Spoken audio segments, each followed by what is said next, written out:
them brought together 823 partners. I think that the, the presentation should go on, but if we can go to the next slide, I think that they're dealing with that over there. But I'm going to continue. Well, all of these communities and the governance project brought together these 823 partners that were distributed among 142 different projects that were working on some very important and common challenges. These challenges were the implementation of a low-carbon economy, the protection of natural and cultural resources, and the strength. Sorry? No. Yeah, we're there. As I was saying, these were these challenges we have been facing until now, and to strengthen the innovation ecosystems.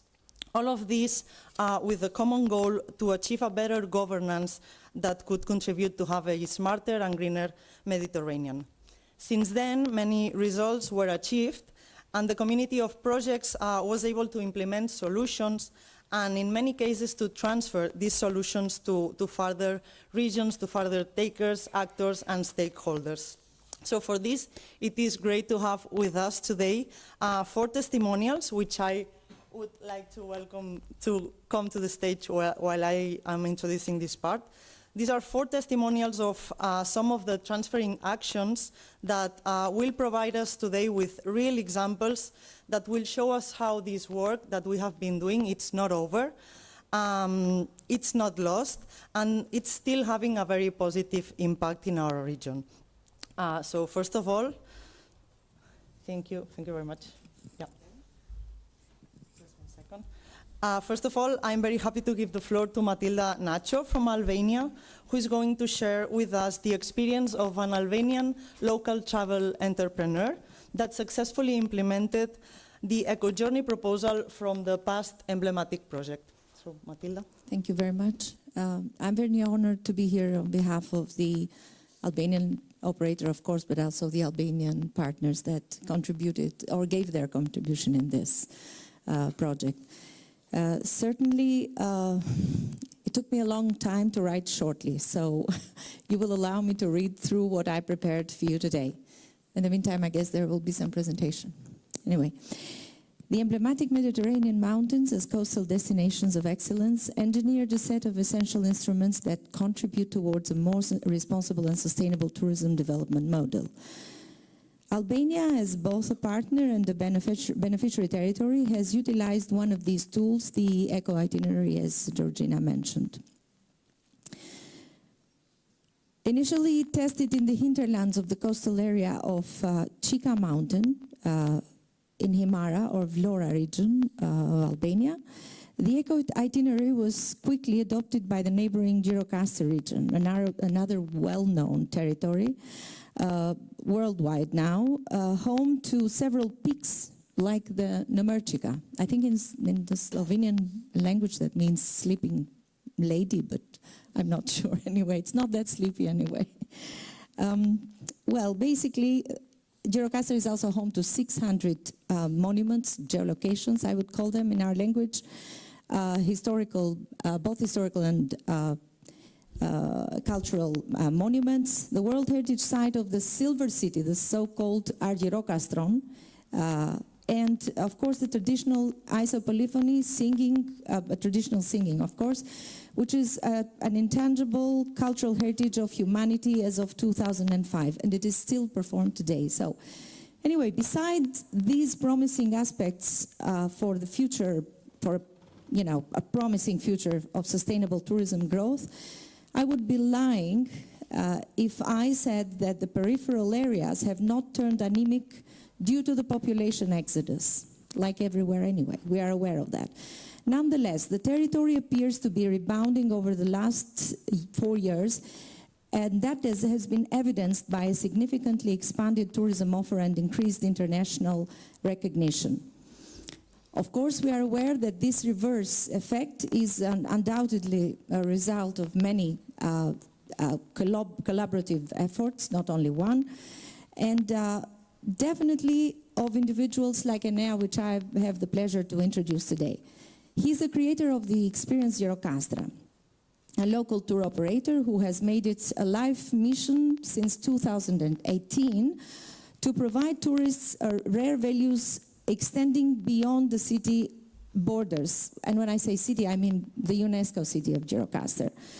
Of course, he leads the way. As a member of the local DMO, recently established in the area, as member of the Prefecture Advisory Board for Tourism, and also member of the network that the organization I worked for at the time, the Regional Center for Development and Cooperation, has already established. He managed to get hold of the eco-itinerary and beautifully adopted it for Gjirokastra. What he did later on was that he progressively built a portfolio of tours that feature a constellation of geolocations throughout the area. Over the last 3 years, he's been taking millennials all over the place. And he's been showing them the history and nature in what we know now as Gjirokastra's sparsely populated areas. Later on,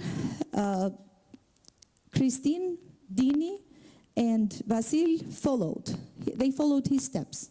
And it's beautiful to see now that this offer has been growing into a real, proper offer.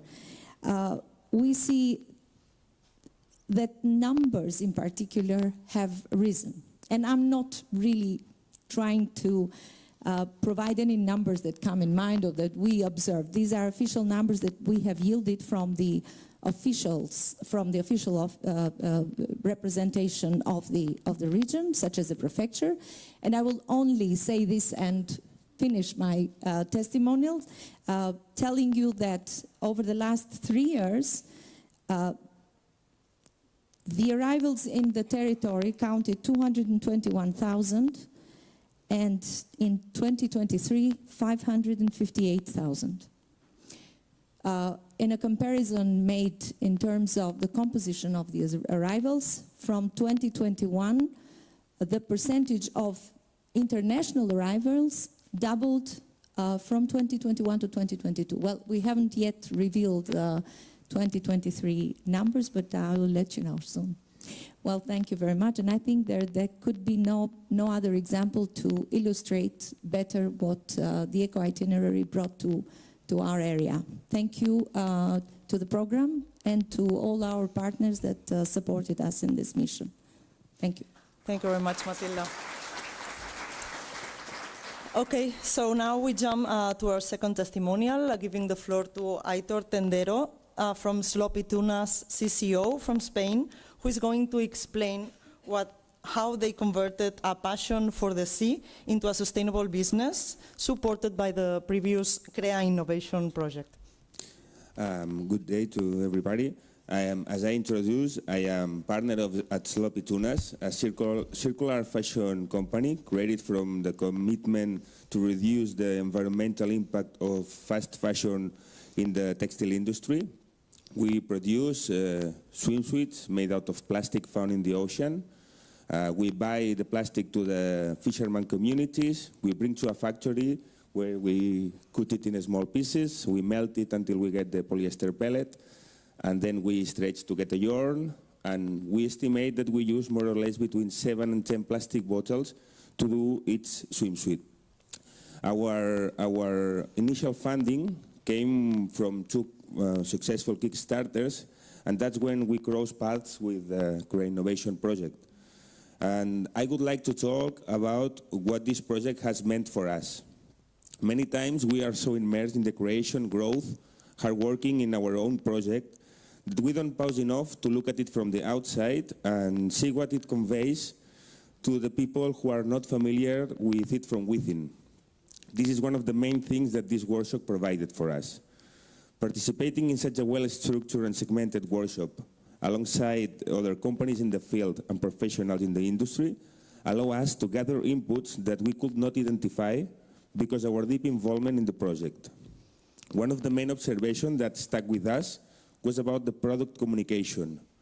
we have a highly sustainable circular economy project, putting immense effort into ensuring that every step is as eco-friendly as possible, keeping all the production and manufacturing local, aiming toward zero waste and more.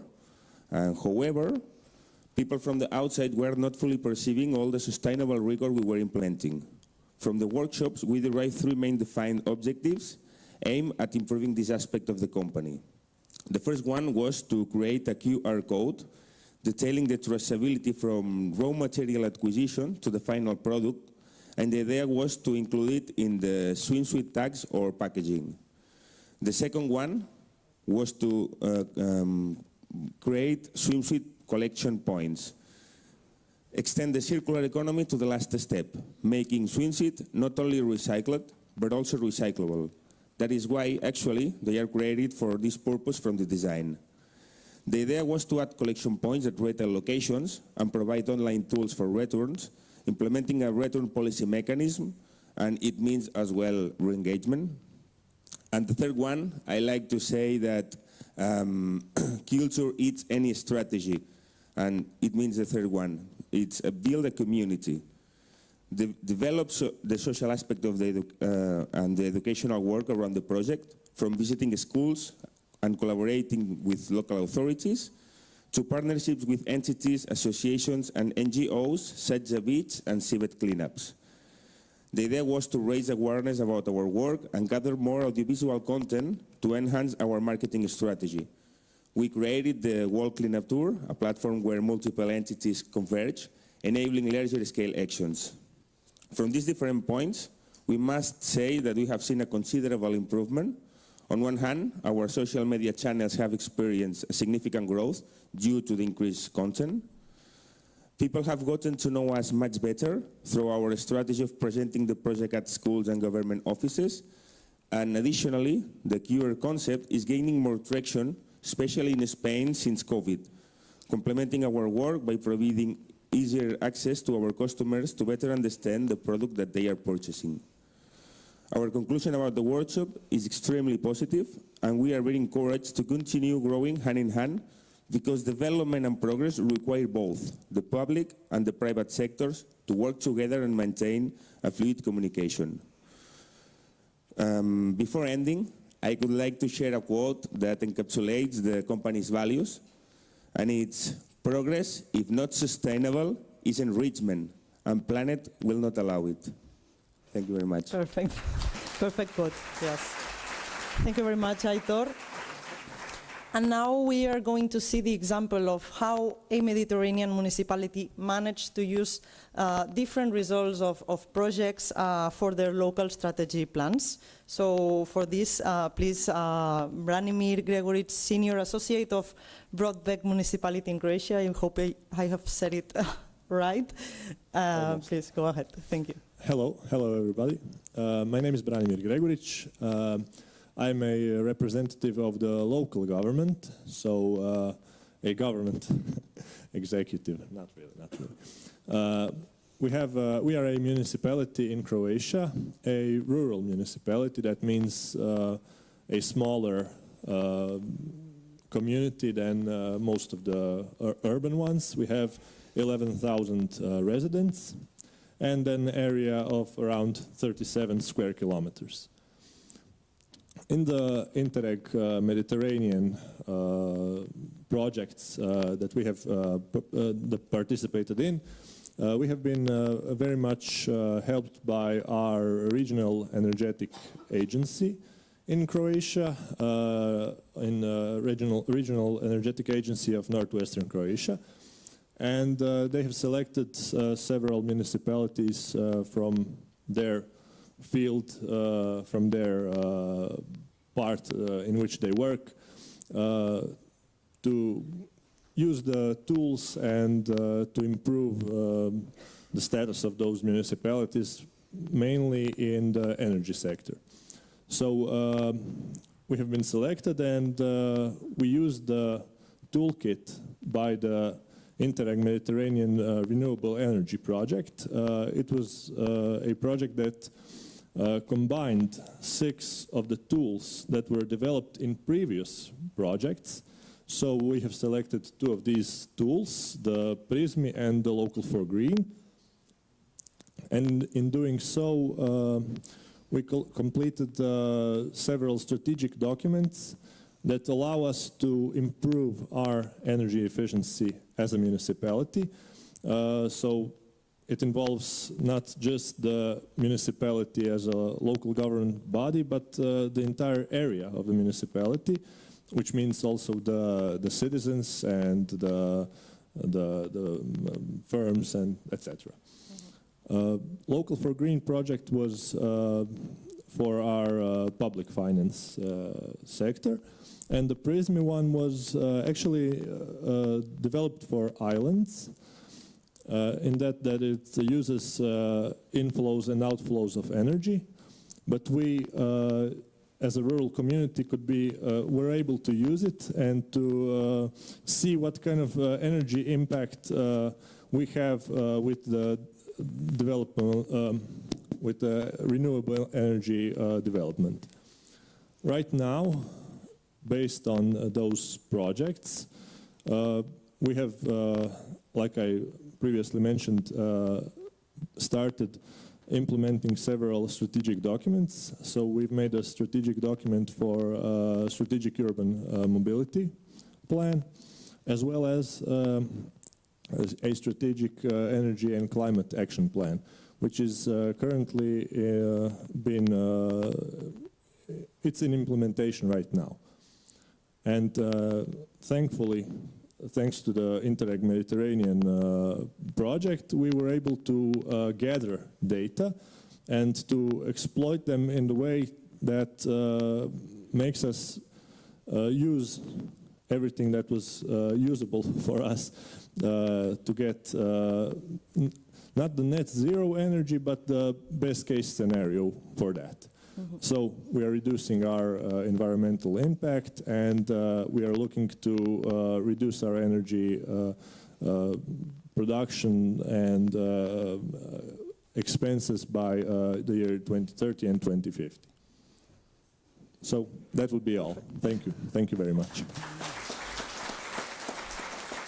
Another success case, thank you very much for sharing this with us. And our fourth testimonial of the day is Carolina Perez from MedCities Association, who is going to present us the agreement signed for the protection of the biodiversity in the Mediterranean Pelagos Sanctuary.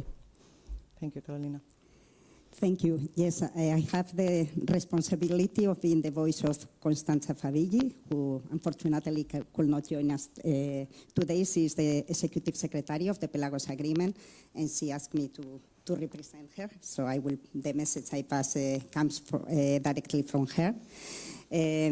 The Pelagos Agreement was an associated partner to the biodiversity protection community and to several thematic projects, modular projects. It was not a full partner of the community, but did manage.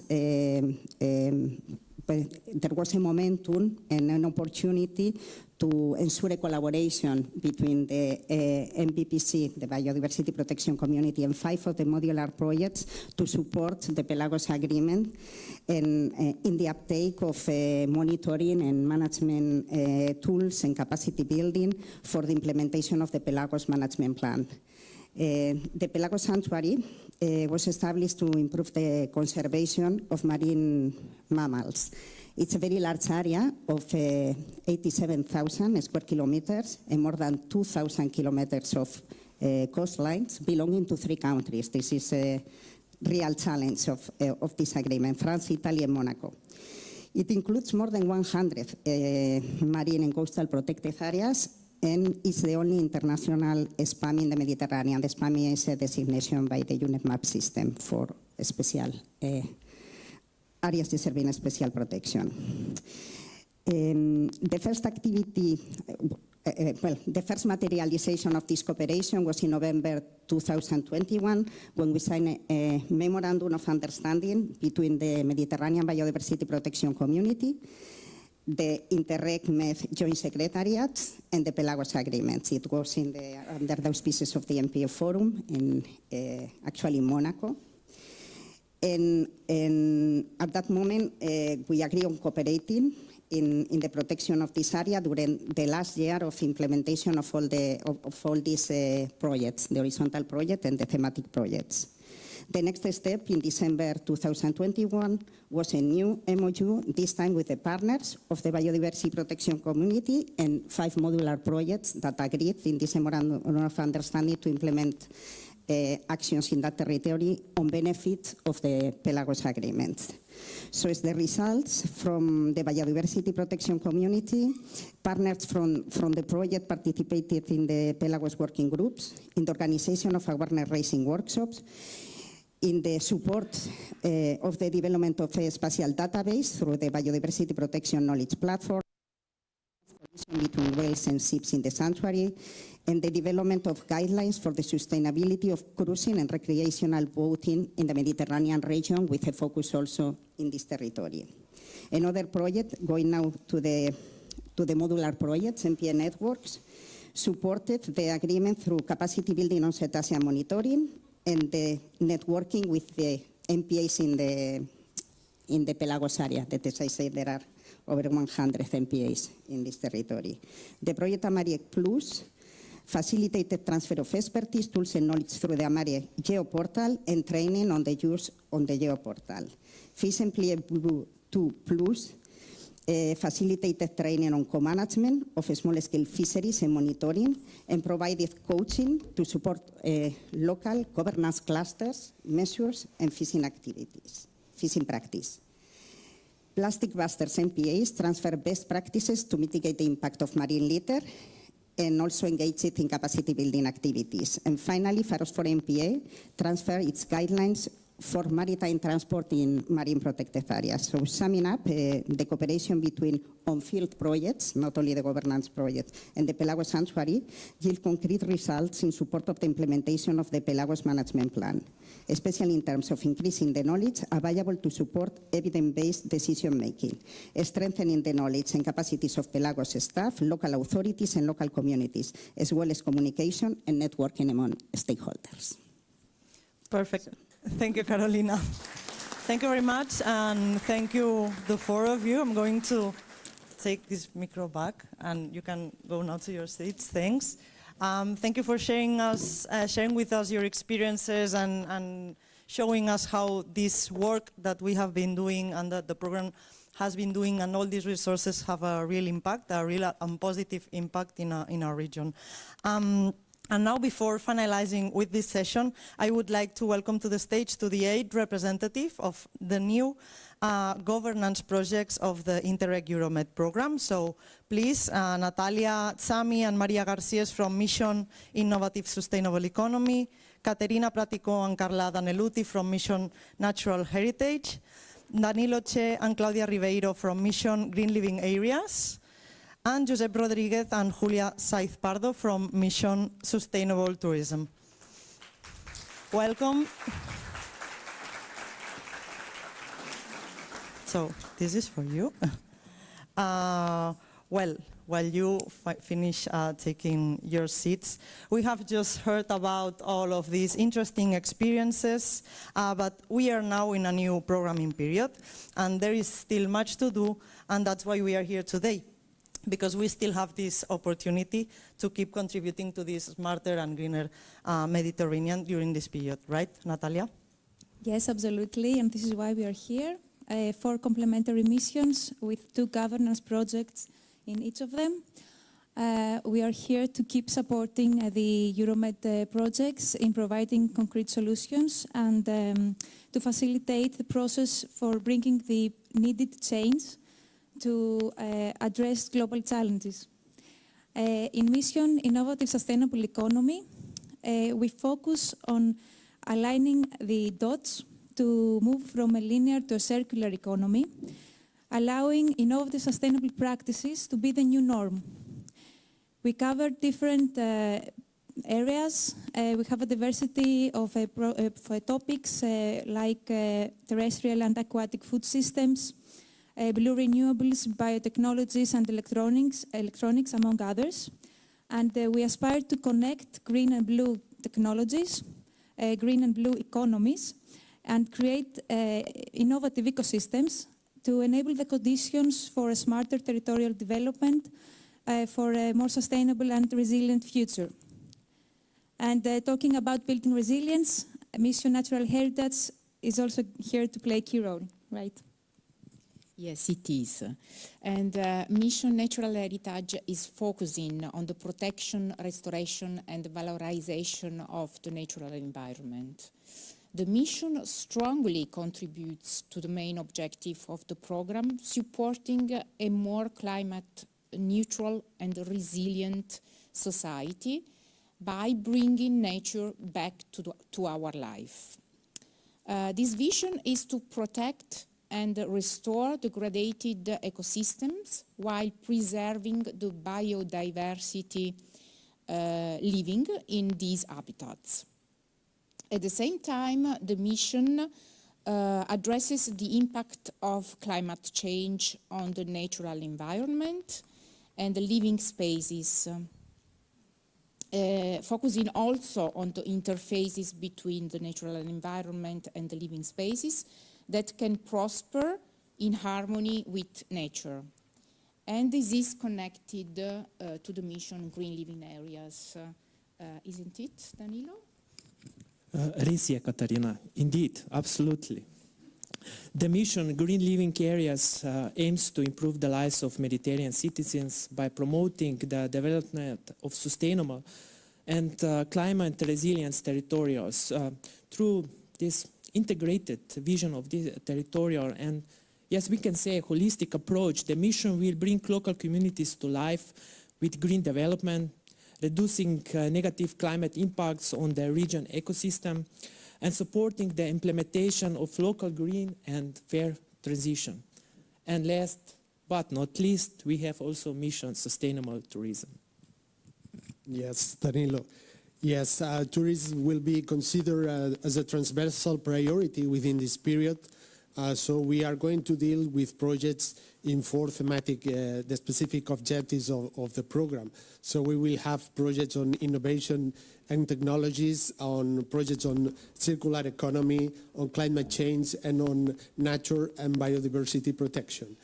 So we expect to contribute to this smarter and greener Mediterranean region, but we also expect to contribute to other European and international agendas. For instance, the European Tourist Transition Pathway, which is the roadmap for the green and digital transition of the European tourism, and also to the Glasgow Declaration on Tourism and Climate Action Plans.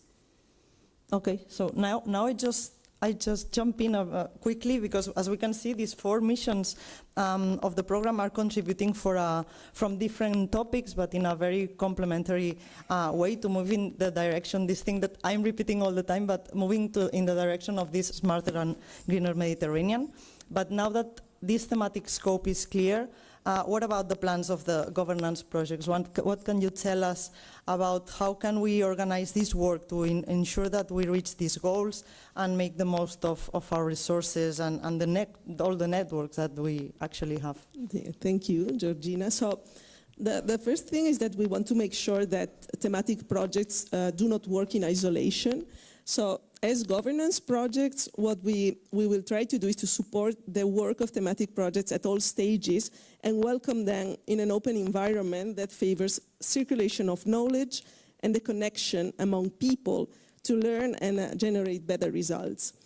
We want to create a sense of community among all the projects, the thematic ones, the governance ones, and we want to make sure that the results from projects are actually shared and reused within the program by other programs and initiatives, and also vice versa.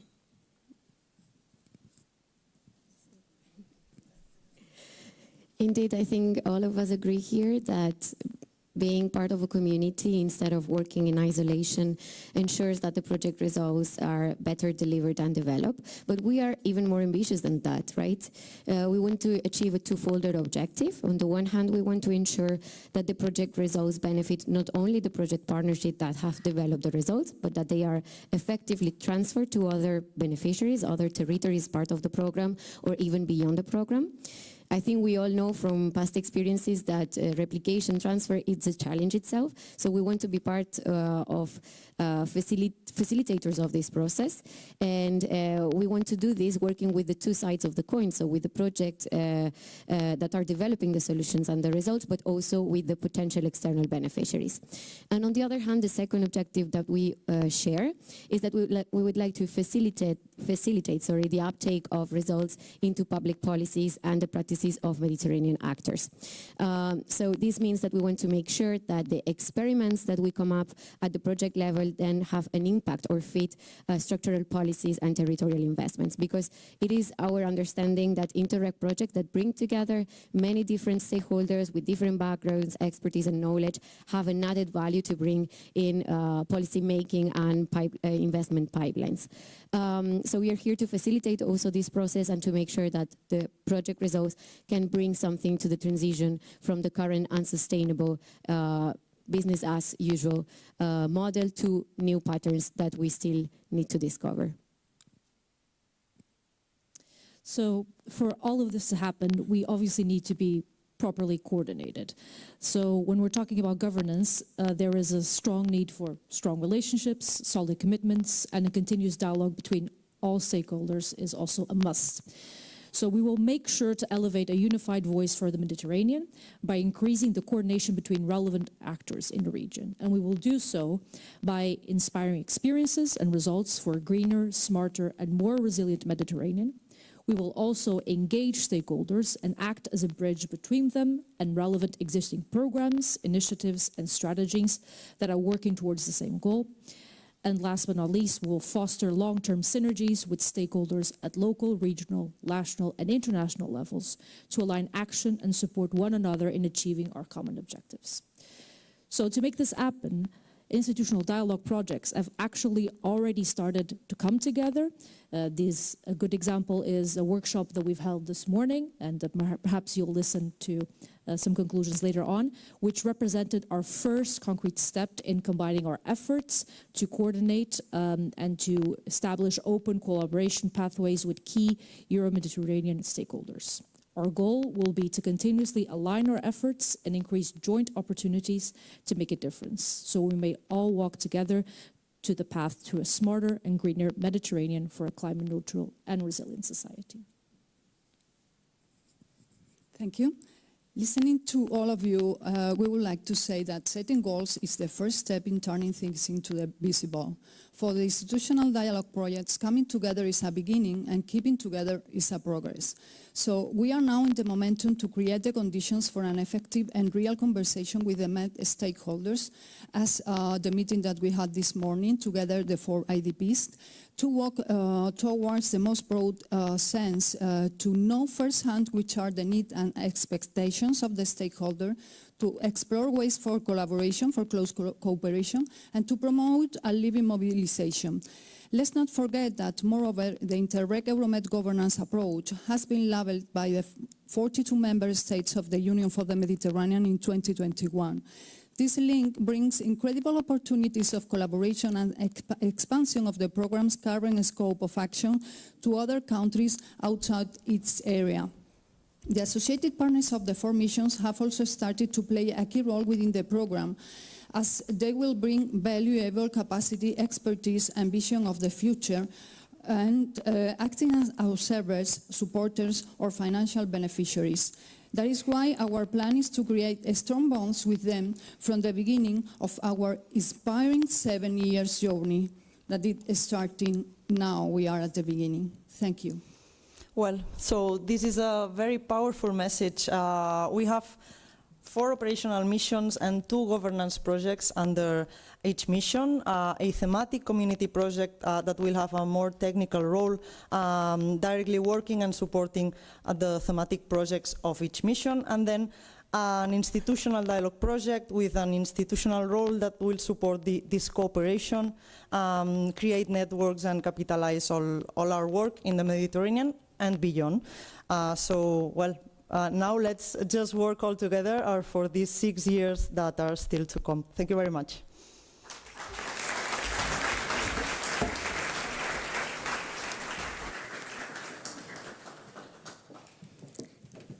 Thank you to all of you. A lot of people involved in this session, right? So this shows also the big interest and importance we have given to our governance approach. I hope that this has inspired our panelists for next session. But before that, I will give 1 minute to Bernard in order to sum up very quickly what happened this morning.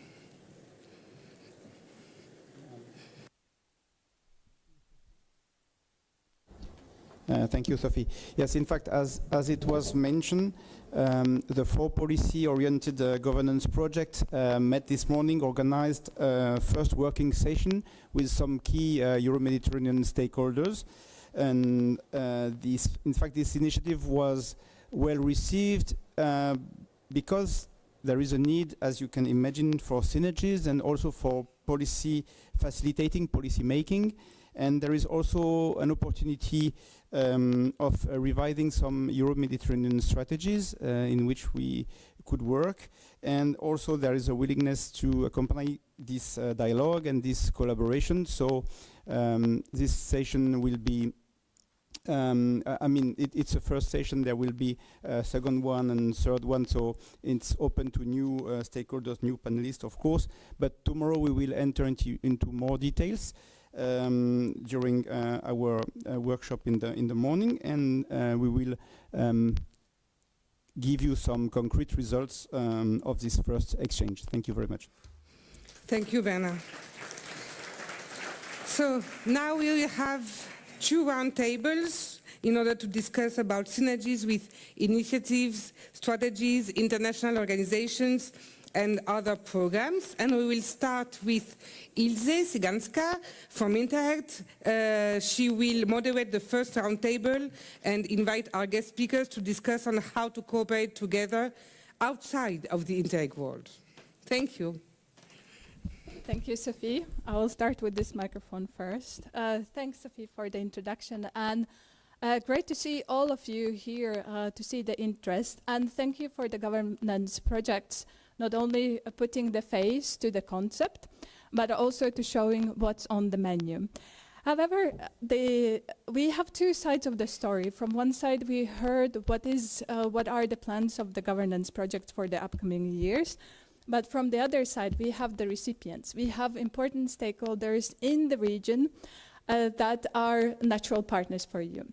So what are already the opportunities, and what's still to be improved?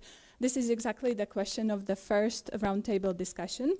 We will go into first checking the possibilities, what's there, and then we will look into practical, if not recommendations, then the practical observations, how to make the cooperation work better, how to get the best out of this cooperation in the upcoming 7 years. With this, let me invite on stage the speakers and the presenters of the Roundtable 1 discussion. Let's start with Ms. Alexandra Sensi, Head of the Environment, Green and Blue Economy Sector, Union for the Mediterranean. You can use the stairs here. It's better than to climb on the stage like that. Thanks for joining. As next, I would like to invite Ms. Patrizia Busolini, Socioeconomic and Sustainable Development Officer in charge of the Mediterranean Strategy for Sustainable Development of UNEP-MAP. Thanks for joining. Ladies, take the seat. I will join you on the stage as well in a second. And then it's my pleasure to invite Mr. Omar Amavi, Deputy Director of the Secretariat Prima Program. Thanks, Mr. Omari, for joining us.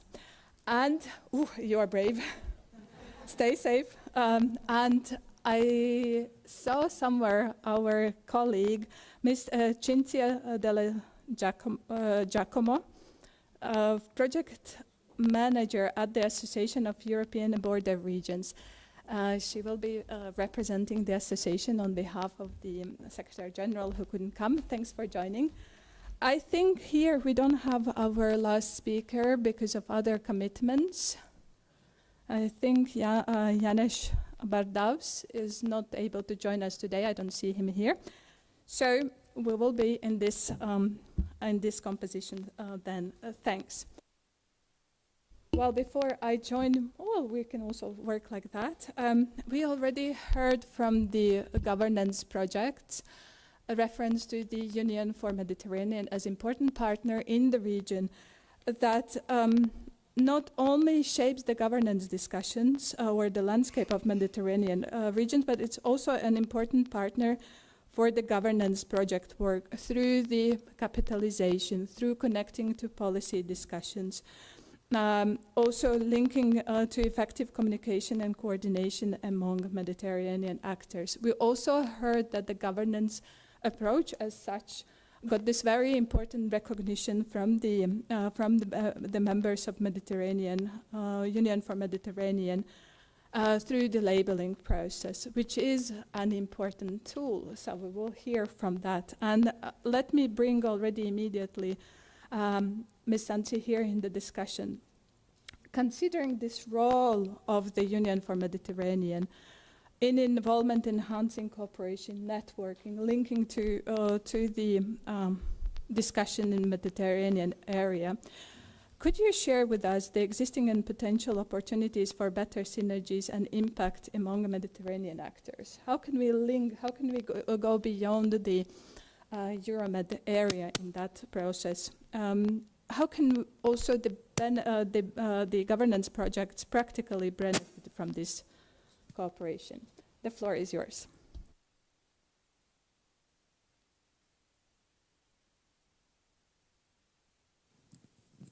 Thank you very much, Ilse. Thank you very much, colleagues. First of all, it's a great pleasure to be here with you today and have the opportunity indeed to share these important achievements, even more today, you know, with the 56 projects announced.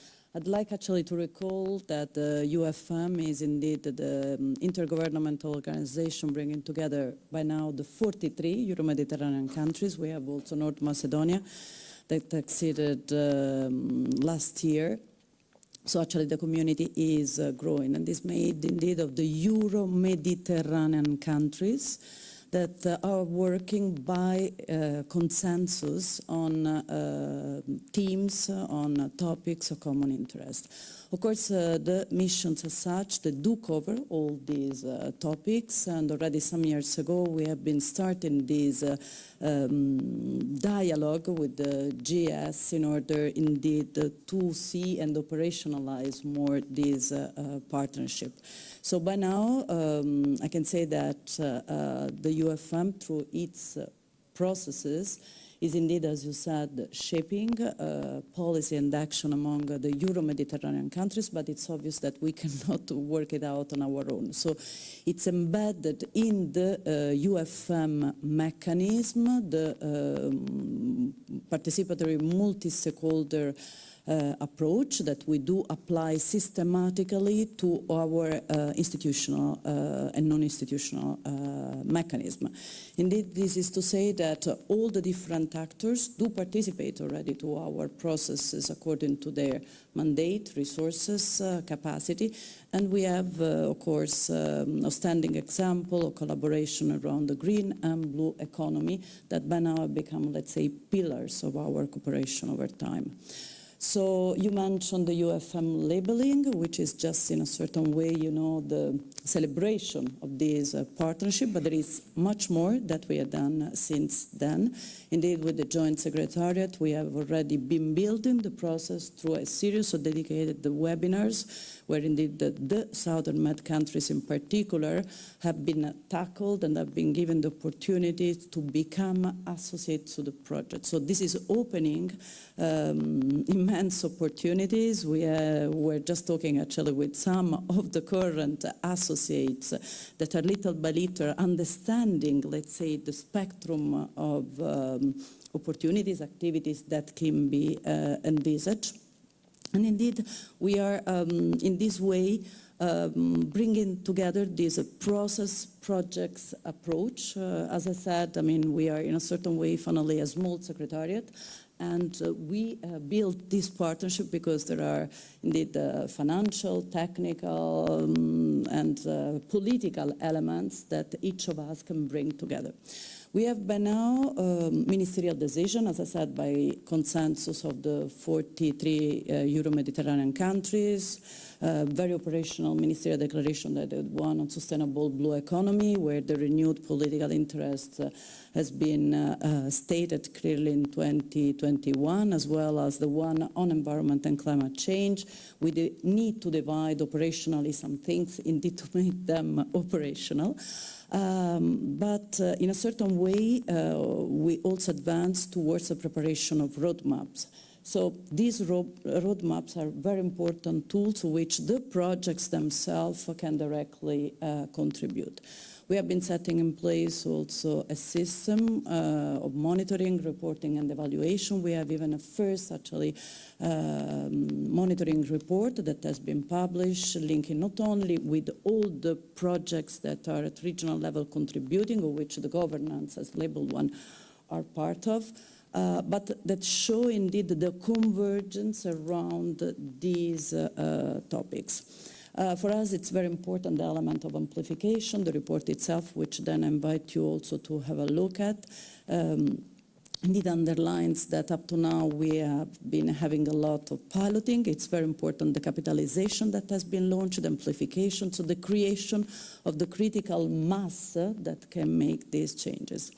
Precisely this morning, I was actually referring to the fact that of course, the green-blue circular transition is very important and needed for the other missions themselves. You will not have, a reduction of pollution if the economic system doesn't change. You will not have a sustainable tourism if the economy doesn't change, and so on. So conceptually, we are there, but there are a lot of tools that the governance can indeed contribute to put in place. So I'll stop it here probably because maybe it's taking long, but I remain available for further comments. Thanks for highlighting. I mean, it's a lot, but it also already shows all the opportunities. I don't know if the microphone's working. Do you hear me? I can use this microphone then. It shows how many opportunities are there already.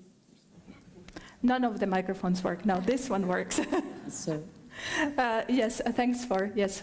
Sorry, Ilka, just forgot something which I actually put in my notes, and it's very important that precisely one of the opportunities that we are building on is also the so-called MED talks. On the 5th of December, we have organized another joint UFMGS webinar, precisely indeed to show where the missions are and where even the partner of the South can come in again. But then, again, the 56 projects will be more highlighted, and again, these opportunities of interaction and, concrete working opportunities with the various stakeholders will be more evident and further addressed. Thanks. We will still return to this discussion on how to improve this cooperation. We heard many opportunities. We have the thematic link. We have the talks already, networking, which also involve projects from Euromed, but also links to Interreg, NextMed, and also Prima, where you bring these stakeholders together. Thanks for that, and we'll return to the practical points. So the audience also think of the questions for us to pose later. But let me move with that to our other important regional cooperation framework, which was adopted by the Mediterranean countries and this is the Mediterranean Strategy for Sustainable Development of the United Nations Environmental Programme, Mediterranean Action Plan. A long name, but a very important framework. It promotes implementation of sustainable development goals in the Mediterranean region, covering priorities as climate change, blue economy, green transition, sustainable cities, sustainable tourism. You know the framework better than I do, since I come from the north region, but you work with that. The implementation of this strategy is supported by the UNEP-MAP, Barcelona Convention system, in particular through the work of Mediterranean Commission on Sustainable Development. And Patrizia, if I can call, or Ms. Bussolini, considering that the governance projects align with the Mediterranean Strategy for Sustainable Development, how can we work together to enhance this capitalization potential and bring project results to the policy level? How can we use this framework in practical terms, also outreaching to partners from South Mediterranean, for example, and linking to stakeholders there? The floor is yours. Thank you, Isle. Good afternoon to everybody. Thank you for the program for inviting UNEMAP to this meeting. It's very important for us, indeed, Isle, as you mentioned, and as we have discussed a bit this morning with the governance projects. We are really look forward as UNEMAP to further link our dots with your dots to promote cooperation, further promote governance, and to support the governance project to upscale their results. But also it's a win-win cooperation, because also these cooperation frameworks like the Mediterranean Strategy for Sustainable Development that Isle has mentioned, it is a framework I'm not sure the majority of you know. It is a framework that has been prepared in 2016. It has a 10-year duration, so in 2025 it will arrive to its end. Therefore, next year and in 2025, it will go through a renewal process in order to update its objective, its priorities, its actions at regional and at national level to better respond to the current challenges we have mentioned this morning, also like climate change, biodiversity, and so forth. But as Isle said, this cooperation framework, it is a cooperation framework that it covers all the Mediterranean, so South Mediterranean, Western Balkan, all the Mediterranean. It is a framework that is endorsed, of course, by the European Commission, because the European Commission is one of the 22 contracting parties of the UNEP-MAP. The framework, it is a framework that supports the implementation and that develops the Agenda 2030 Sustainable Development Goals at Mediterranean level. So it tackles priorities, as Isle has mentioned, like climate change, green and blue transition, but also governance, sustainable Mediterranean cities, sustainable circular economy, sustainable food production, so fisheries and aquaculture, and so forth. So it's very much linked to the priorities of the program, first of all, and then to the governance projects.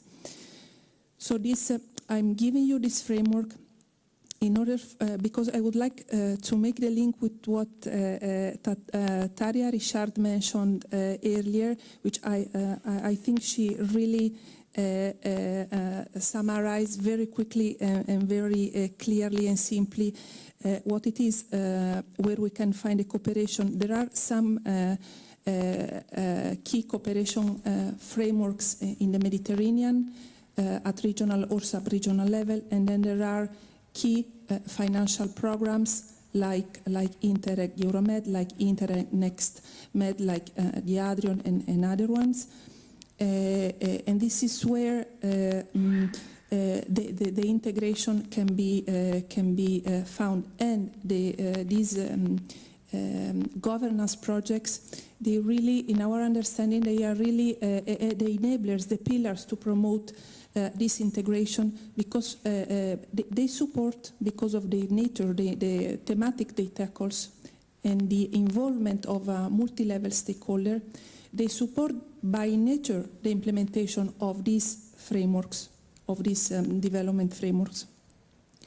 On the other side, it's very much interesting also for the governance project themselves to work with these frameworks in a structured and strategic way, because these frameworks allows the governance projects and other projects as well to upscale their results to reach a broader, let's say, type and number of policy actors, and also to capitalize, to transfer, support transfer of results and so to a broader level.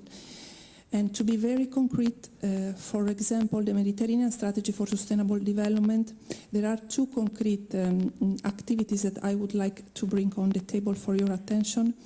The first is that what I already said, in the next biennium 2024-2025, it will go through a renewal process. In the meantime, the implementation of the Mediterranean Strategy for Sustainable Development will go on. The renewal process will take place also via consultation processes where we really need to involve a big number of stakeholders coming from different sectors, multi-level stakeholders, of course, stakeholders coming from the south. This is also where we can really bring an added value. And from one side, the governance projects, they might help in somehow organizing or feeding this consultation process. On the other side, from our side as a UNEP MAP, we could support the governance projects to include their events in a broader framework, let's say. This could be very concretely and very quickly an idea. And as you know, one thing brings to the other, because we really need to include the results of your projects in this renewal process of the Mediterranean Strategy for Sustainable Development. This is one thing. The other thing that I wanted to share with you, as Isle said, there are a number of priorities that this Mediterranean Strategy for Sustainable Development covers. And in doing so, there are a number of flagship projects that have been launched. I take the example of one of the missions of the program. There is a flagship project which is called Blue Tourism. So I don't think I need to explain what it is about. So there is really room for cooperation, for exchange of best practice, or for example, it is very important in our programs also to support science for policy activities, which I think this is also what would be very useful for the governance projects. But I can mention a number of other flagship projects. One which could be very interesting for you, it is, for example, one which is called Education for Sustainable Development. And I would also like to mention that youth organization and representation are part of the Mediterranean Strategy for Sustainable Development steering committees. So we really involve also a number of organizations beyond the ministerial level. So there also we could bring some support, and I think cooperation would be very useful. Thank you for highlighting some of the very practical ways how projects can link to your work. Sorry for that. First, of course, being part of the renewal process. And this discussion, we will come back to that a bit also later tomorrow, links to post-27 discussions. How do we shape the future priorities? And that's an opportunity. We'll come back to very practical questions. How can the projects link, like in practical terms, do they have to approach you? We'll come back to that discussion. So flagships, review process. Yes, Patricia. Apologies, but I think we all have so many ideas to share and the time is short, but I think it is important at this stage for me to mention also that, as you know, UNEP MAP has a number of regional activity centers that are around the Mediterranean, and a number of them, for example, Plan Bleu, Medwaves, I think they are some of the representatives are here today, or PAPRAC, these are regional activity center dealing with sustainable consumption and production, so circular economy. Plan Bleu deals with sustainable blue economy and measuring sustainable blue economy, which is very much important. PAPRAC deals with integrated coastal and zone management. So these RACs are part of your projects, of the governance project. So in our understanding, this is also an important asset to support this in a very concrete way, this linking of dots, experience, knowledge, networks, and so forth. thanks. It's better to have a lot of opportunities to choose from to connect the dots than having come up with something artificial. Thanks for adding that as well. And as you pointed out, time is quickly going, and we want to show you ping pong all possibilities and then leave it up to you for further discussion. And let me bring in now the program that was already mentioned when we talk first with about the networking possibilities within the framework of Union for Mediterraneans, PRIMA program, the Partnership on Research and Innovation in the Mediterranean Area. This cooperation also brings 19 states together, focusing on innovation solutions in agri-food and water systems to tackle challenges like climate change, again, we talked about that, and food security in the Mediterranean. Mr. Amam, the objectives of PRIMA, you also have support to alignment of national R&D programs and pooling resources across various sectors. How do you see what cooperation opportunities are there, building on your mission and building what you heard already today? How could we use the best of these synergies? Thank you so much. Good afternoon, everybody.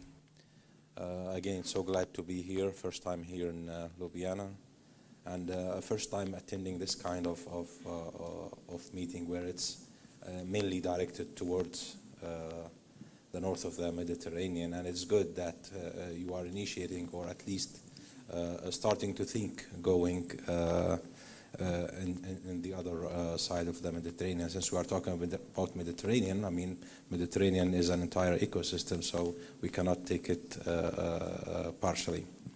Well, going back to your question, and thanks for the introduction. You mentioned probably what I wanted to say about PRIMA program. There are two things. First thing, or the first part, when you talked about alignment of national R&D programs, and then the opportunities for collaboration. Well, in PRIMA, as you mentioned, there are 19 participating states, and each country has its own R&D regulations to support and has its own policies. So at the beginning of the program, we worked together in order to identify common priorities between 19 participating states coming from north and south, and we identified a common strategic research and innovation agenda, and it's our reference to build our annual work program that we launch calls for proposals every year. The part of the alignment of these national R&D programs came in order to enhance and to facilitate and to expedite the process of granting the projects and trying to overcome some of the obstacles that probably in many cases happened that are slowing the process of collaboration and implementing joint projects. And we have succeeded in many cases. I would say probably the most common or successful cases are mainly in probably Italy from the north and Egypt from the south. They tried and they adjusted their national regulation in order to expedite the process of funding joint projects. Because in PRIMA we have two types of funding. One goes in Section 1, and that follows the roles of Horizon 2020, because the financial contribution for that section comes from the Horizon 2020, and it goes according to its role. And then we have in Section 2 financially contribution from the participating states, the 19 participating states. And this is the uniqueness of the PRIMA program, where we have funding or co-funding from all participating states, and it's not only coming from the European Commission. Now we have concluded 6 cycles, and we have a portfolio approaching 250 projects.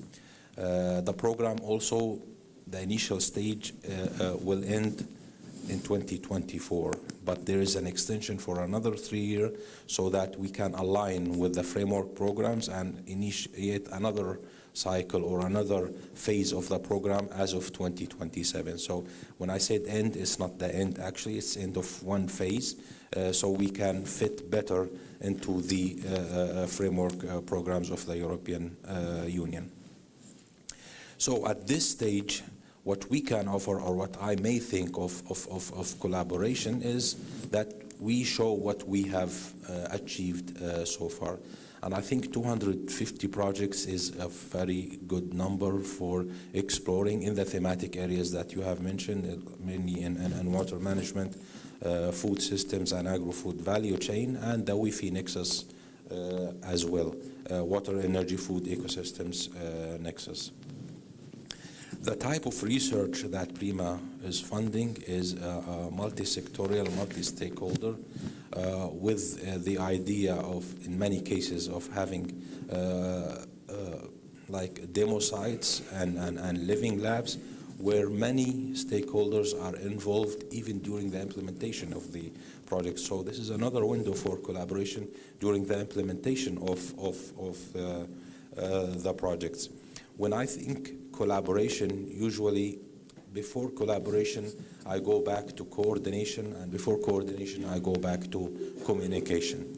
So in our case, communication is just sharing what I am saying right now, and this is important for those who are in decision making or those who are in the setup or planning for any kind of action, to show what you have and to show the other side what you expect from them and vice versa. Then coordination to see where you have some points of intersection or interaction where you have to identify the potentiality for collaboration, because we cannot look at one program and the other program and expect them to match fully. I mean, this is against the purpose of having two or different programs, but we look at the points where they could really intersect and where they could collaborate. Another window for collaboration, besides the living lab during the implementation, the idea of the community of practice, which will be officially launched by PRIMA tomorrow. This is a call for coordination and support action that launched within the PRIMA calls, and a consortium has drafted an excellent proposal, and it will be officially launched tomorrow, and it's in the thematic area of the water, energy, food ecosystems nexus. I can think also of many other opportunities for collaboration. As I said at the beginning, we are at the end of phase 1 of the PRIMA program, so when we have when we are planning for the second stage or the transition stage, which is the 3-year extension, there has to be at least an update for our strategic research and innovation agenda.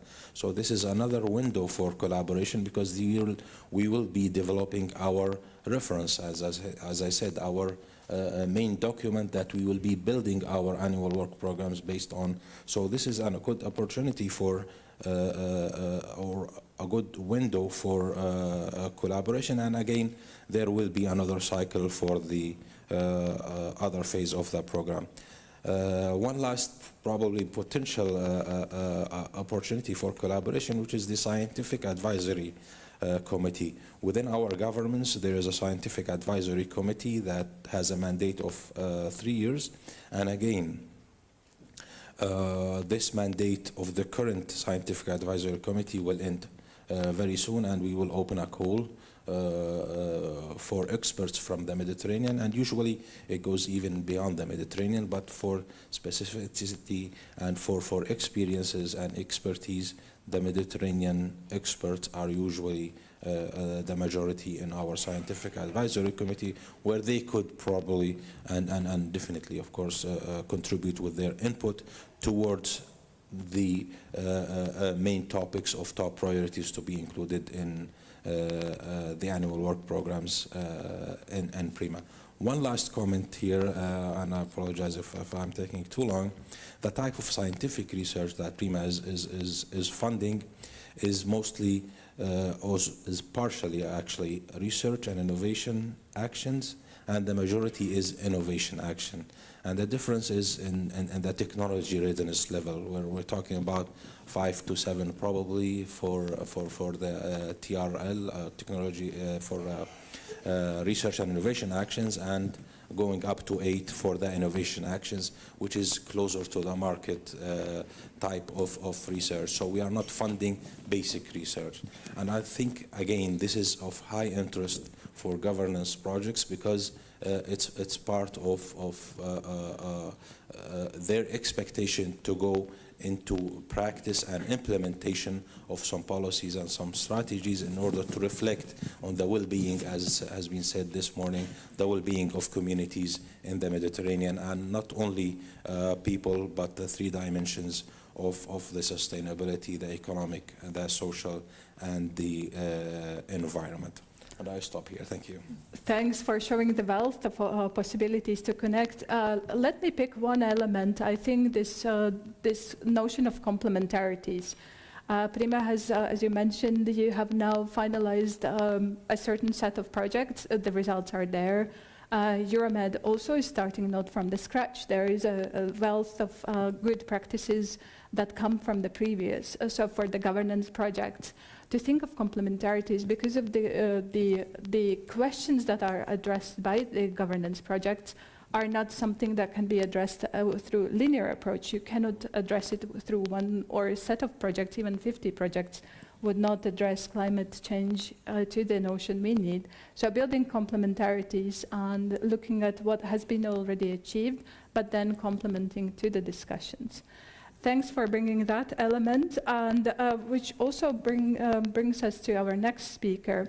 We've talked about pan-Mediterranean possibilities and important partners to amplify the project results. We've talked about the possibilities to link to innovation policies and ready-to-market innovation in a way in Mediterranean as well, but broader than only one shore of Mediterranean. So that's also important to mention.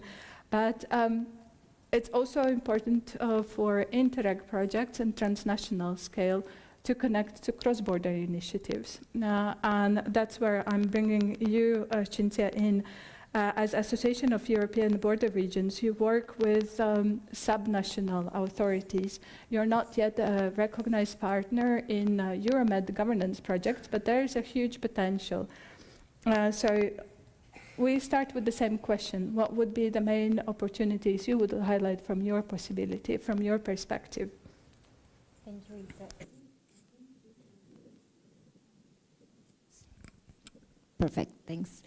Thank you, Ilse. Exactly. So the Association of European Border Regions represents border regions specifically and cross-border territories, where I'm really speaking about regions that are adjacent to each other. So we are talking about interactions that happens on a daily basis sometimes, I mean ideally in daily basis, depending on how the specific border regions are. And we represent the needs of border regions at the local governments, national governments, and European institutions as well, and policymakers. Our vision is really to bring border regions that often, because of their geographical positions in their national context, are peripheral. We try to bring them back at the center of dynamics, and this is only possible through cooperation. And I think this very much aligns as well with the objectives of a program like Euromed, for example, in the sense that bringing actors together for the territory, for the regions, for the area, to really share and work together. It's what we do, and it's what you do as well in the room. So, but exactly, as you mentioned, we are particularly looking and working with the local level, so subnational authorities, and we promote multi-level governance as a key element in order to work for the regions and for the territories. Let's go a bit more concretely, for example. There are cooperation opportunities in the promotion, for example, of best practices, but also of cross-border cooperation within the Med area that are absolutely interesting and that we are trying to show. For example, this is what we do, this is how we connect our members, for example, replicating best practices and sharing the knowledge, and this is something that concretely we basically already do, establishing networks, and most of all also our main work really is to lobby together for the needs of border regions, may they be in the north of Europe or in the Mediterranean area as well. Because at the end of the day, very often the problems of border regions, whether they are in the north, in the east, or in the south, they are pretty much the same ones. And together is where we really can raise the voice, raise the knowledge, and bring it to the European institutions, to the policymakers. Interestingly enough, also in the present Interreg programming period, some of you may be familiar with the ISO 1, so about the better cross-border, the better governance. And this is something also that was very much based on the results of a project that we managed, the B-Solution Solving Cross-Border Obstacles initiative that we manage on behalf of the European Commission. And this has shown that beyond the Interreg, it's so important to work as well. Funding is not all, that's why we need exactly this kind of fora to communicate, to exchange, and most of all also to move politically and show that money is important. Money is probably the very first things that make our regions better places, but we also need to align policies and legislations. This is a big word at the moment, thinking of, for example, the cross-border mechanism, European cross-border mechanism, and other important initiatives that are moving forward, hopefully in the next months, in order really to create a better integration and better cooperation that facilitates life in border regions specifically. And I'm thinking about hospitals that allow citizens to go in the closest one rather than in the one that is in your own territory, or buses that cross the border and not let people at the border get off, walk across the border and then take another bus, which are still realities that we have in Europe. So that's why it's important. And here to go even more concrete in how ABR, so the Association of European Border Regions, really representing DG Regio in this case, can also offer opportunities to cooperate with representatives and actors in the Mediterranean as well. We have 2 projects that are open to all actors of cooperation that we are implementing at the moment. One is the Interreg Volunteer Youth Initiatives, which allow all Interreg programs and projects to host volunteers, so young people that are really in a moment of their life in which they can dedicate their passion, because often young people still have this passion that we all need really in our daily life, and their time and their skills to actually support your projects. So we have also a couple of volunteers with us in these days, so if you want to ask them as well about their experience, and you really will see how they are happy to basically help you whatever you're doing for cross-border cooperation or for territorial cooperation. And this is for Interreg programs and projects. And the other initiative that we have is the B-Solutions initiative that I mentioned already, which actually tackles those legal or administrative obstacles that might still hamper cross-border cooperation in all the regions. In the Mediterranean, I'm thinking we have for sure a project about helping, for example, young people incrementing their skills, doing traineeship basically, that allows you to work in yachts along the Mediterranean, because sometimes you've studied in an Italian school and you're not employed immediately by a French yacht because they don't recognize your diploma. So there are still a lot of obstacles that we're facing, and B-Solution offers the support of experts that precisely look at the details of your cross-border cooperation and can offer you ways to solve possibly in the long term or possibly also in the short-term projects of cooperation. So again, just to conclude, we're all looking to improve our regions and happy to network, happy to hear your stories as well. What we really believe in ABR is the stories, the real stories, to bridge them also then at the European level.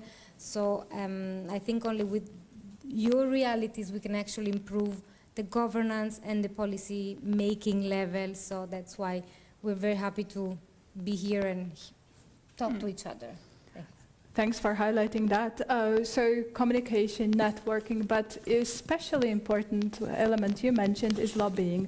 And as we prepare for post-27 discussions for the future, in a way, as it was mentioned this morning, we are in the start, but we already think of the future. You would be a natural partner, especially when we bring forward results developed for the regions, for their inspiration, for the uptake, for solutions. Thanks for that. I think what this discussion shows is there is so much possibilities how to connect, and the cooperation is not new. However, we also heard in the first discussion that it's not always working well. So I will take a few moments just from you very quickly, a quick reaction. What do we want to do better in this period? How can we make the cooperation work in the efficient way? What would be your tips for the project partners that start? How do we make this dialogue work in the best way? I would start wherever. Patricia, you've been both working in the program and now you're representing a stakeholder. I think you would be my good start, and then we have a quick reaction, and then it's up to Sophie if we can still have questions from the audience. Yes, indeed, I have been the luck to work for the program and for the Commission at DG Mare and now at the UNEP MAP. So I am very lucky that I have had the chance to work for this important organization, programs and initiatives and so forth. Yes, I was thinking while the colleagues were talking, I was thinking also to the discussion that we have had this morning with the governance projects, and I was trying to think something very concretely, to be very concrete, because I'm sure the colleagues from the governance projects, they know these frameworks. So I think it's worth to give some ideas really for the concrete follow-up. So I will build a bit based on what I've already said. So the first thing, again, I would like to mention again that we will go next biennium through a consultation process for the renewal of the Mediterranean Strategy for Sustainable Development. This is a key process because the current Mediterranean Strategy for Sustainable Development started in 2016. So we speak now 8 years ago. So there is an important renewal on objective priorities, actions, flagship initiatives that we need to launch that needs to be done. Now, in parallel, we will run a Mediterranean Strategy for Sustainable Development evaluation. Now, the evaluation will also be supported by the results and data coming also from the projects. So this is also another link, very concrete, because really the results from these projects can feed this evaluation process. The activities of the governance projects, they can feed this consultation process of the Mediterranean Strategy for Sustainable Development. This could also help on the other way the governance projects to get in touch with other South Mediterranean partners, authorities, and so forth. I think it's very much interesting, even though they can be only associated partners. But for the South Mediterranean actors, it's very much important because at least they can be part of this exchange of best practice, or even only participate into events. It's very much important. So this is in a very concrete way. The other very concrete input, it is that I was aware, but now I didn't add the details, but I saw that Plan Bleu and MedWaves, they are partners in 3 projects, governance projects. So this is where we can start very concretely. and then enlarge a bit the work also on other priorities on the Mediterranean strategy for sustainable development, on green transition, on sustainable cities. We are going to work also as well in the Nexus water, food, energy. So this is also, we are going to work on that. We would like to launch a flagship project on that as well. So this is very much interesting and important. Another couple of information that I wanted to provide you with that is, it's very practical. It is that Plan Bleu, which is, it is the Regional Activity Center for Sustainable Blue Economy. They have developed and they are progressively feeding through a number of indicators dashboard on the measuring the sustainability of blue economy. This is improving all the time. So this is very much important. The data comes also from the south of the Mediterranean.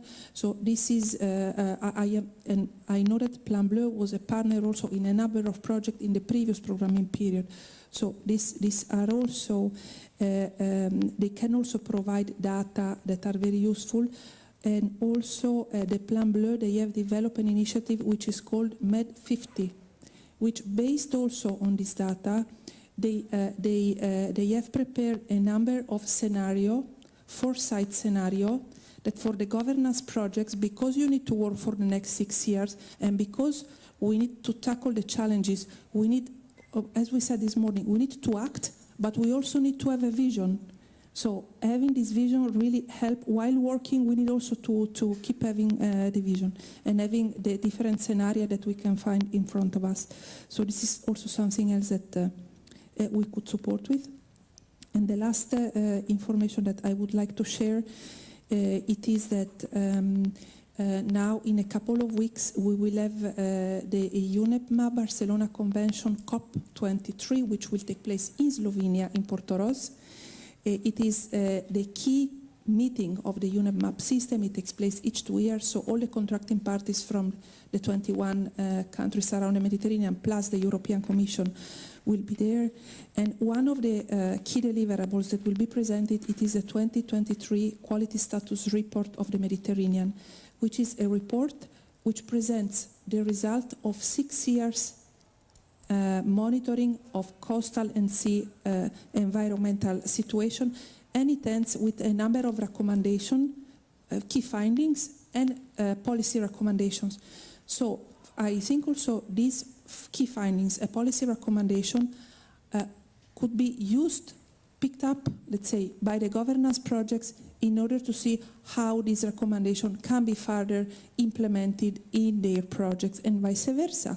How it would be very useful for the UNEP system to have progressively this recommendation being implemented concretely on the territories by the governance projects. Last, just to make the link, just for you to know, the Quality Status Report is one main outcome of the UNEP MAP ecosystem approach. Now, I'm not going to go into the details, but it is like the twin approach of the European approach, which is provided by the Marine Strategy Framework Directive. So monitor and some criteria and common indicators to monitor and then assess, and so for the status of the environment. So it's not disconnected from what the European Commission does, but it's really complementary. And on that, and I would like to end with that, we also have a number of projects that are running for quite a number of years now on this specific implementation of the ecosystem approach linked with the Marine Strategy Framework Directive, and we do work with the Commission on that because these projects are financed by the Commission. It's one project is called Ecosystem Approach in the Mediterranean. One is called Marine Litter, and it has the different phases, 1, 2, and now we have Marine Litter Plus. So it will start its 6th year of implementation, and we have a project which is called IMAP MPA, which is to support biodiversity and marine protected areas. And all these projects are implemented in the south of the Mediterranean, so also this could be very concrete a good, because all these projects, they are going now to the third phase that will start in March 2024. So this is again something very much concrete that we could link to the governance projects. Voila. So if I may summarize, basically what you need is very good input for revision papers or any of the recommendations you are working on. Consolidated input highlighting the solutions that have been developed by governance projects. You need input for the events, but also you would wish for projects to know better of what others are doing in the sector, in the field. So, and these partners you mentioned, these are the main assets because they can build complementarities. And it's also stakeholders mobilization, because I think one of the key assets of these projects, it is the a huge capability to mobilize stakeholders, multi-level, multi-sector stakeholders, and to connect them. This is an asset that only the Interreg programs have. So this is very much important. Alessandra, what is missing? We have great cooperation. What is missing in that picture? It will be difficult to add, but like one element. But I will still find it. So no, I'm joking. But and next time I will ask governance projects to summarize the discussion. Sure. And maybe if there are questions also that could be interesting to pick very, very shortly. Of course, as far as we are concerned, what is very important from the governance is indeed this territorial dimension. What we can offer is already mechanism in place. We are not rebuilding mechanism, and mechanisms are there. So it's an important, leverage to use. Now, I want to say that indeed to involve all the Mediterranean, what was very successful is to have North-South chairmanship. This has created a lot of engagement, a lot of ownership during time, so we have already experienced mechanisms that have taken place and that are indeed in place, which can be joined. About cross-sectoriality, again, for example, Blue Economy has been an excellent example as well. We do have working group where countries, it could be territories, are represented according to their priorities. So you have, different ministries represented, different stakeholders represented. So these indeed create a multiplier effects, which is actually what we are looking for. I'd like also to mention that as a UFM, we have been using our seed money, of course, to fill in what was missing, supporting the preparation of projects, supporting the participation of the countries to the south to some events, apart, let's say, from opening the events themselves to many different programs. We have been also supporting this inter-program coordination. We have been benefiting as a Mediterranean region of this inter-program coordination, for example, for indeed marine litter, for waste governance and so on. And this applies to the Interreg, it applies to PRIMA as well. So Interreg Euromed, the NextMed, PRIMA are, let's say, stable partners of all our activities. As I mentioned, we have already roadmaps in place and specific key actions in place, which we report constantly at all the working groups on blue economy, on environment, economics, and so on, because, of course, we have 6 different divisions with a plethora of, let's say, actors, international, regionally, but also nationally and locally.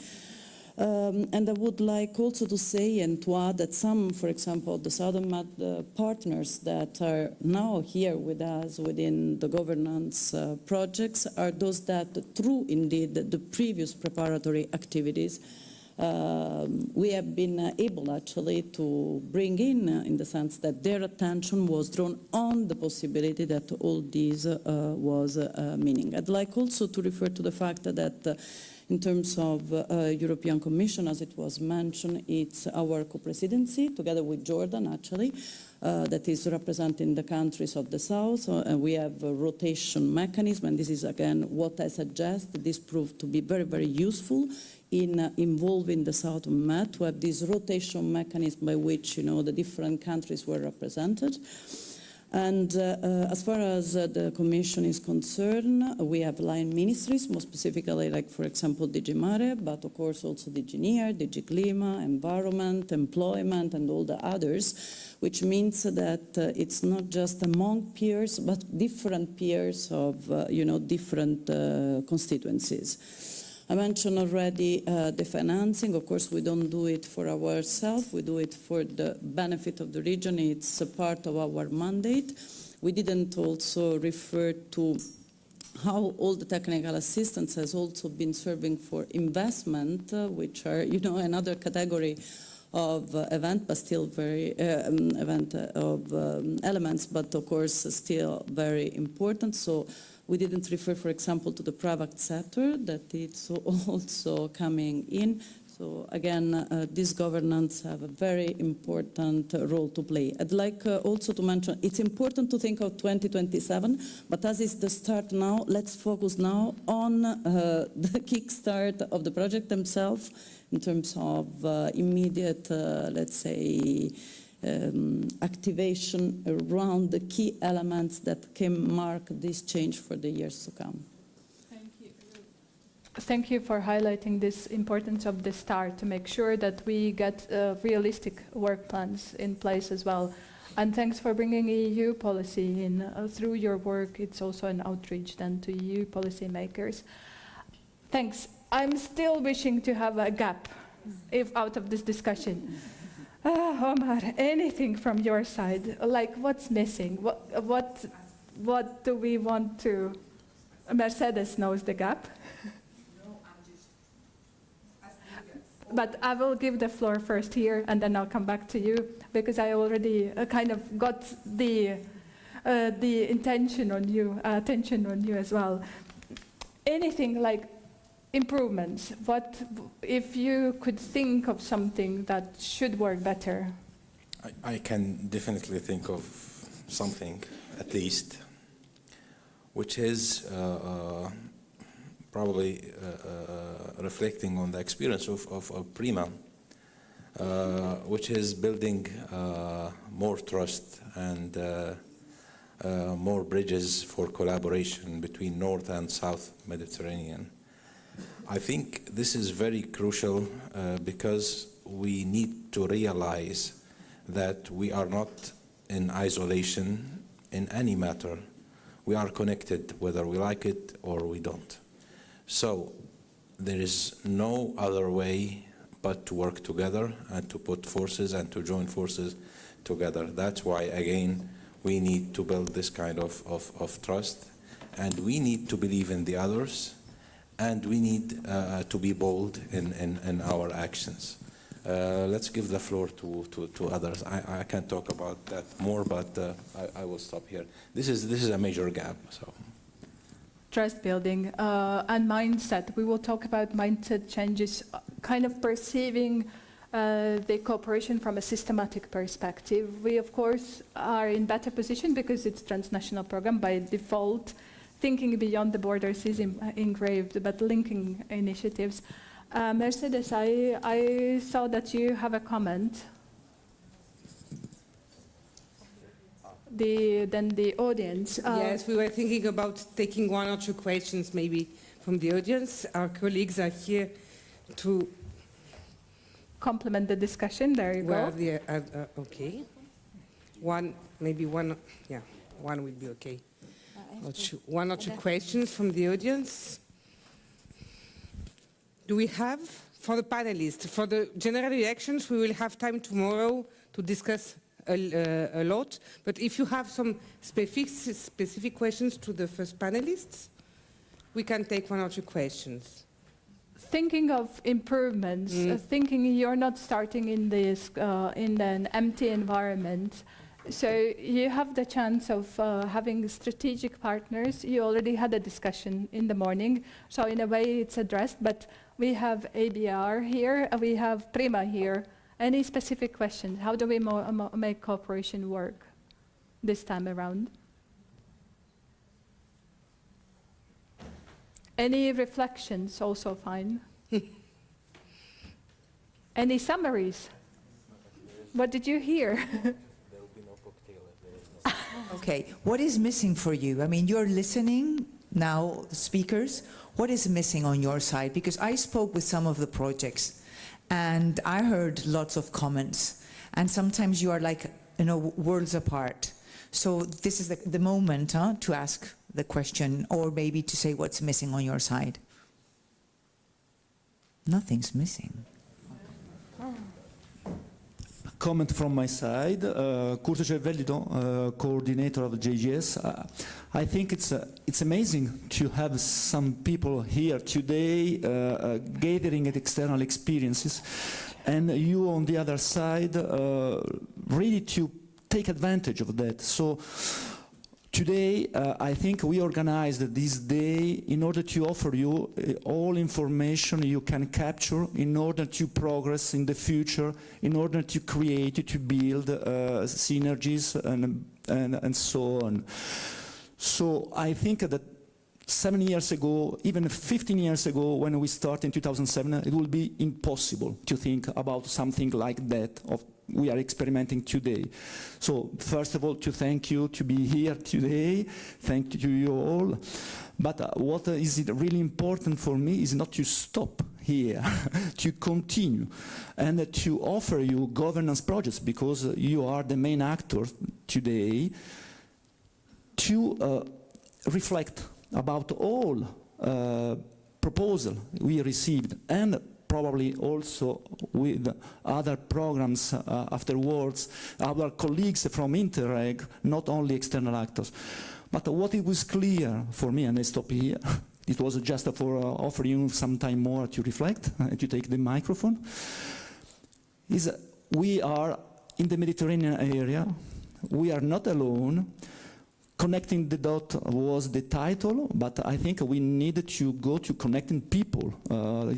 It's easy to say, of course, but it is the final objective we need to share all together.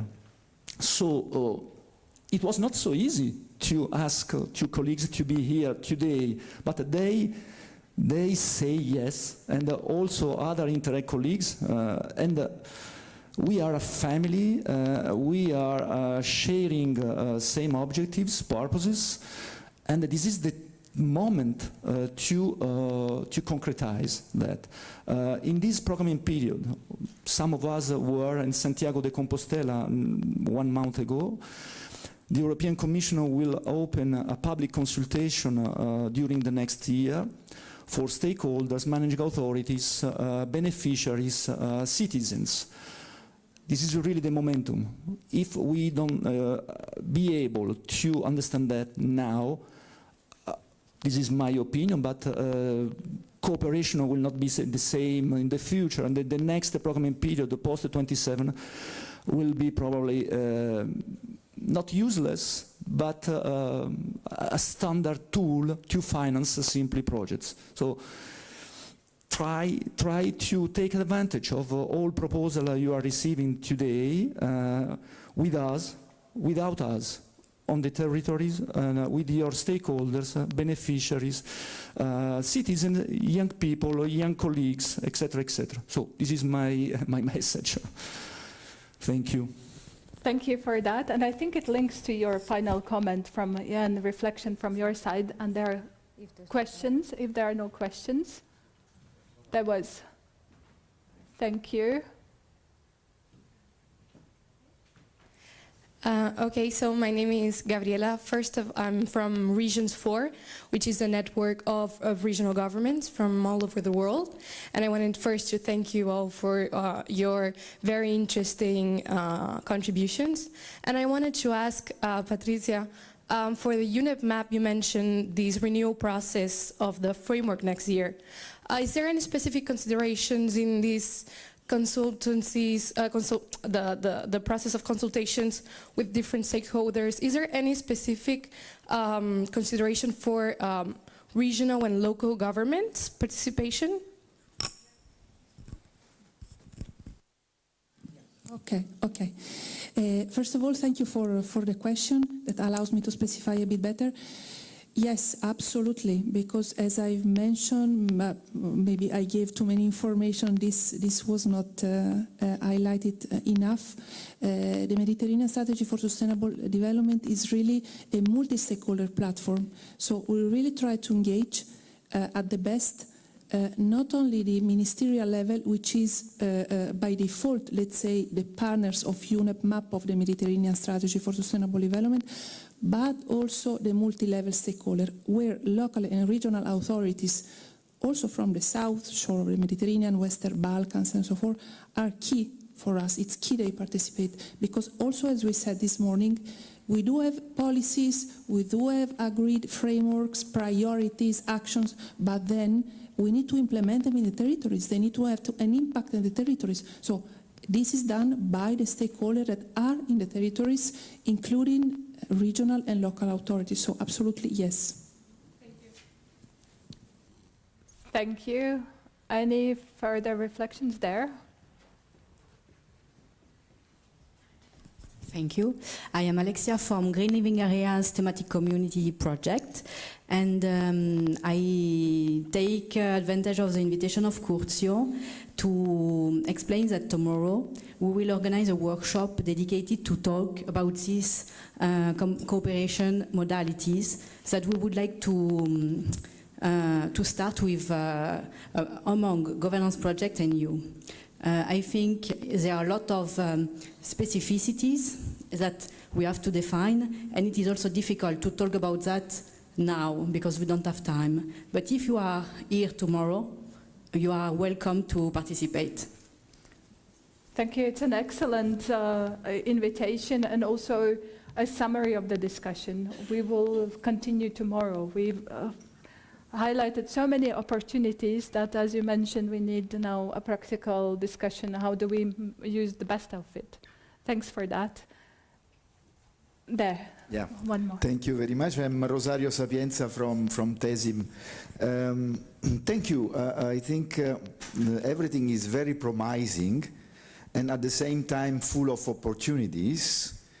Maybe a little bit, let's say, scaring in the sense that this seems a little bit like the perfect storm arriving. And maybe one very simple question I can throw here on the table is how you recommend, how you suggest a normal player, even a newcomer, an organization that want to engage into synergies, into this scenario that is a little bit complex, I have to say, with extra information on top of others. So you get lost, especially if you are a newcomer. So it's fantastic, but at the same time, big power, big responsibility. And who is supposed to be the driver? It's like maybe is a little bit missing who have the responsibility to kicking off these synergies. Everything looks a little bit too vertical. And we discover with governance project that somehow thematic and verticality maybe is not the formula. And this is one of the main formula of the current programming phase.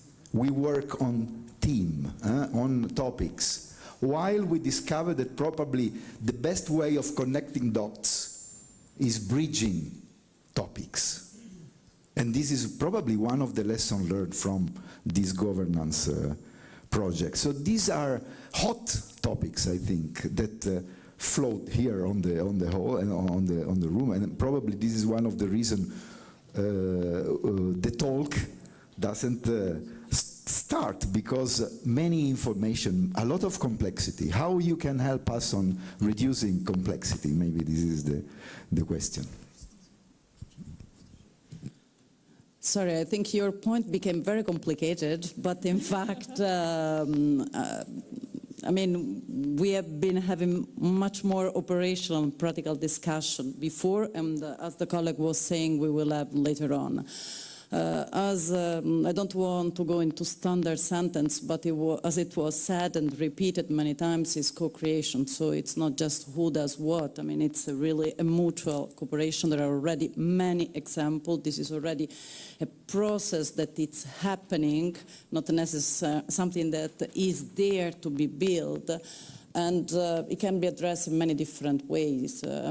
We are talking of, the overall framework, but in practical terms, you can start to get part to events, activities, and so on, and through this, have a better understanding, basically, of the opportunities and where you, with your role, with your capacity, your mandate, you can contribute. So I would suggest actually to go more in this way rather than to try to rationalize. We had this meeting today and we start to understand indeed that there are opportunities, but the best way is indeed the hands-on and start, directly taking part of the activities to have a better understanding. But I give you the floor. I have to say I had exactly the same image of having this, and I see it in my daily work as well. How work is vertical, everything is in columns, and you try to go to the left, and then something pushes you back to the right so that you stay in your column, and everything works very well just under there. But the reality is, indeed, we need to build bridges, and this conference is, I think, the very first example and a very first move in that direction, which is the winning direction for sure. So, to conclude, also my suggestion would be definitely to try to go horizontally as well. And it's a very nice picture as well that actually the team has chosen in terms of looking in different directions as well to cooperate. So to also go very concretely. Interact, TESIM actually, and ESPON, they're all institution, agencies, entities that actually are here to support all the work that you do. So also my recommendation would be, we all have the same pains, so whenever you have a problem, do reach out to any of these actors. They are actually there and they do a beautiful job. They're there to help you and to maybe connect you with someone else who has the same problem. So there are solutions. Someone might have already found the solutions. So let's get together, let's communicate. So communication shouldn't be only about social media, but it should actually really be an active role of seeing what's around, talking about your project with your stakeholders, your partners, to really then build bridges in a horizontal way as well. To conclude, another tool that I find particularly interesting, well, interreg.eu has, for example, a page, I think it's called Highlights, where, for example, whenever you want to publish something, it's good to go there to know what's going on. Similarly, again, a little bit more for cross-border cooperation is the Border Focal Point Network of the European Commission. I call it a bit the LinkedIn or the Facebook of the Commission, but I have to say it's really important to know which studies are there, what is going on also a little bit politically, what are opportunities that are there. So, and they are not only for Interreg, which I think is very important, again, to see what's outside of the pot. And here I think also Interreg programs have a key role to play in terms of opening up to bring these actors here, maybe also in the attention of your projects, so that maybe your projects can also benefit from the knowledge and the frameworks that are already existing, thanks to other organizations and institutions. So, thank you. Thank you for that. With that, I would like to thank all the speakers of this session. So we started with the project perspective, and now we came to the stakeholder perspective, showing and putting more dots up in the air. And tomorrow you will continue with pragmatic discussions, seeing how do we move on forward to use the best opportunities of the fact that governance projects are the ones that are supposed to work and bring everything together. You're not working in the in silos and in the vertical and tunnels, as we were discussing. So with that, thanks a lot. Think of these practical things for tomorrow, because I still want to see how do we make it better. But thanks. Thank you. Thanks, everyone. Thank you, the panelists.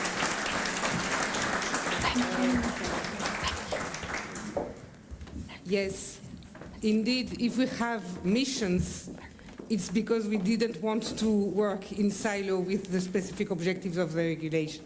And this is why also we have our governance projects that are all working together in order to avoid this silo thinking we had before that. So we will see that in practice in the coming months.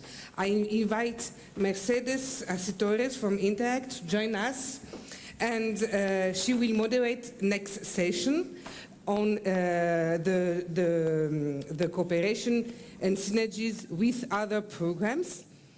I know that you are tired now, but please keep your focus on this last session. I know also that the results of our selection process have been published on our website, so please keep the focus on the conference now, and we will discuss. Yes, and you will have the opportunity, it's still published, and we will have the possibility to discuss that afterwards. So, before going in your round table, I would like to have the Interact position about regarding synergies, since you are in charge of synergies between programs, but also mainstreaming and macro-regional strategies in your different works within Interact, and we would like really to have also your opinion on that.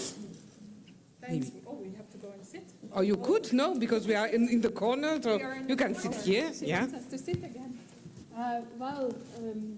Why I was pushing so much for the gaps in the previous discussion as well, because we see that synergies and cooperation was highlighted for this period a lot. And we also see in our work with mainstream programs, for example, that synergies with Interreg is highlighted nearly in every program. However, we don't always have this in practice. It's more stays on the board level. And what we've seen in dialogue with the macro-regional stakeholders, with the mainstream programs, is that for the solutions, for Interreg results to be actually taken up, we have to have a clear offer. And governance projects in that sense, as we discussed, are very well placed because you can pull together, you can make sure that the solutions developed in the region are compatible with each other. You can't hear me, they say. My microphone's not working. Is it now? I have a very loud voice, but I probably can't scream enough. So yes, coming together, bringing solutions together, having a very specific offer is something that makes mainstream programs and also can help implement EU macro regions and reach higher. So being specific, having coherent solutions. We also hear when we work with European Commission, other DGs, not our DG Regio, but other DGs, for example, transport. They always say that, oh, it's so helpful when we have everything kind of organized for us that we don't have to dig in the information. So precision, specific offer, coherent offer, because Interreg is often criticized for the fact that we keep financing the same things. I will give a different scope. I'm considering that it's the Mediterranean. In Interact, we started working in 2019 with all the 17 Interreg programs that are working in the area. And the reason was that when they were deciding, Commission was deciding on what the progress will be like in this programming period, they saw a map that we did with all these overlapping territories. And this bring their attention that, okay, there are 17 programs and in many cases they're overlapping territories, which doesn't mean overlapping actions. It means that there are some territories that they have different kind of programs. And the idea is that, what is the impact for the territory? And if I have to say, when we were saying, is there something missing? I was missing in that before panel, the discussion on the territory, the impact on the territory. I understood that maybe the discussion was more in a transfer kind of level, but when we talk about, why are we talking about synergies? Because we need to have an impact in the territory. And if we are different funds working in the same territory, we need to be at least complementary. We were discussing, right, preparing this session, that more than the word synergies that I start to dislike a little bit because it's being very, used and used. Maybe something easy like to be complement, everybody understands that, right? I mean, if you have to understand what synergies and what's to act in a complementary way, it's easier to understand. So this will be a bit the idea. So coming from the MedLab group, we started, as I said, in 2019. You were with me, and all these programs, Adrion, Euromed, NextMed, cross-border programs too, which they have a very important role in Interreg, and in complement also with the transnational programs. But two spin-offs came out of this, because this MedLab, it's a platform of discussion. We don't take any decisions.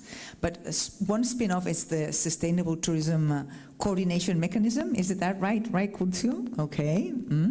So that you're starting to work specifically on that topic. And another spin-off, it's the User Action Lab. Do you want to say something? No, because you know me, I can start talking and never stop.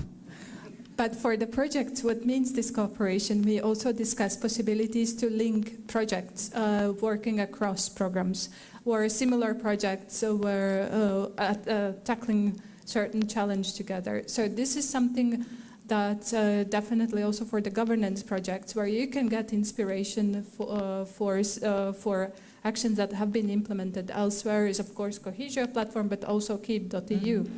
And that's where we also benefit from having managing authorities and JSs in one group, where we can talk about the synergies. And synergies or complementarities is also a lot about the partner work. Exactly. I mean, when we are discussing about how to work in a complementary way, and this is part of, now I have to stand up and start calling but it's just to start.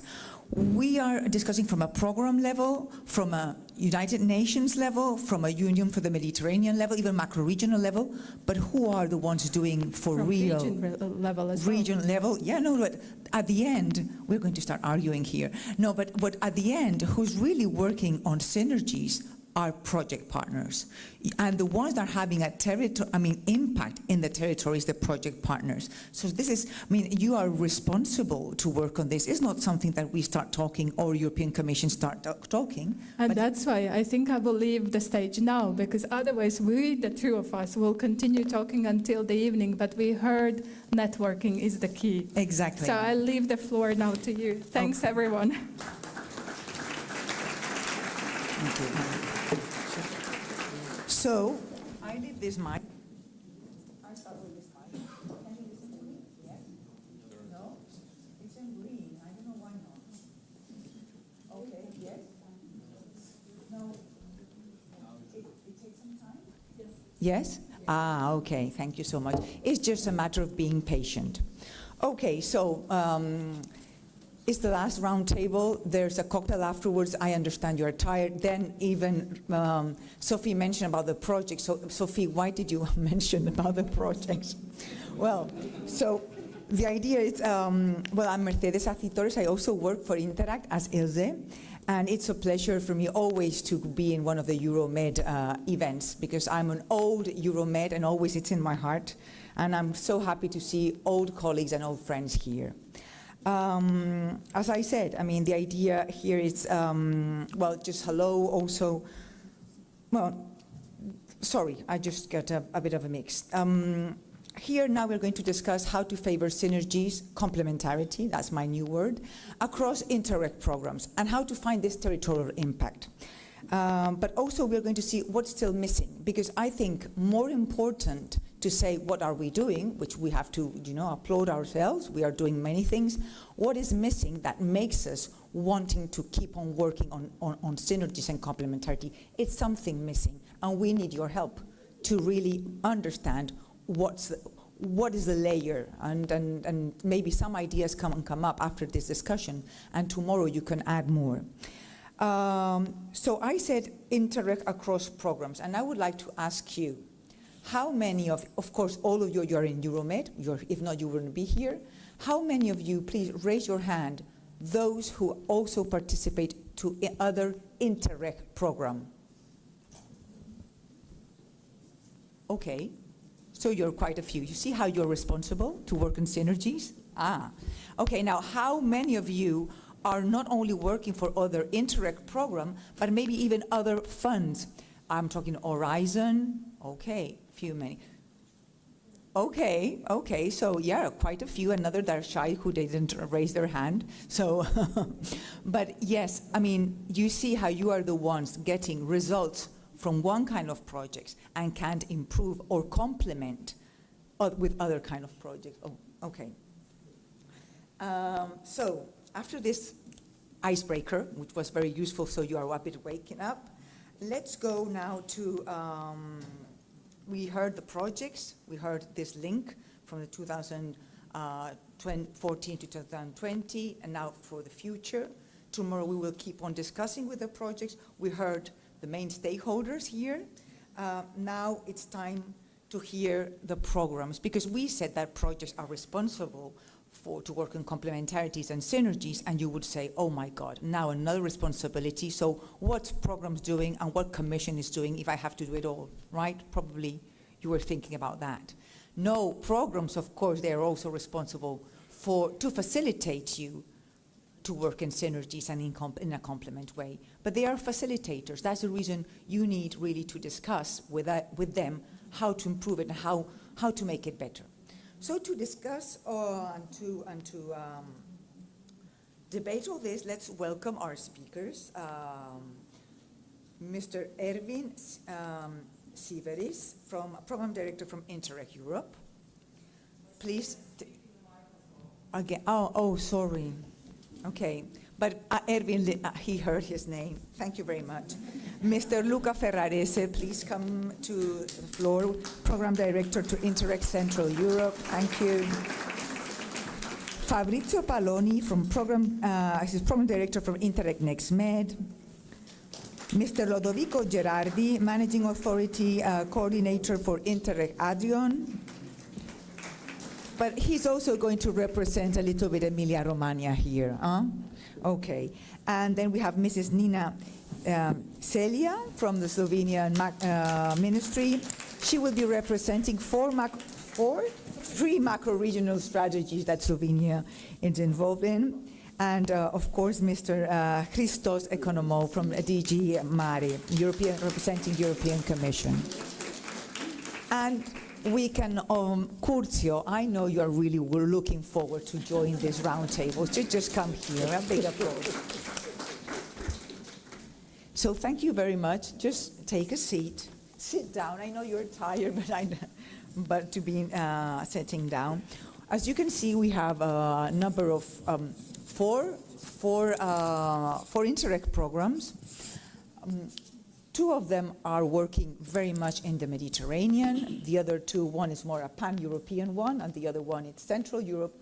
But they all have a great experience, and they're really looking forward and facilitating their projects, how to really work on synergies. That's the reason they are here. Also, you will tell us your missing points, what's lacking. On the other side, we have two representatives of a framework, of territorial frameworks, the macro-regional strategy, and DG Mare, who's representing DG Mare, but also WestMed. So you will have this also two hats. And Curzio, who's taking an eye on me in case I'm not doing my moderation well enough. Okay, so let's focus on Erwin. Erwin, I think everybody knows probably Interreg Europe already. I guess that maybe some of them will also apply to your program.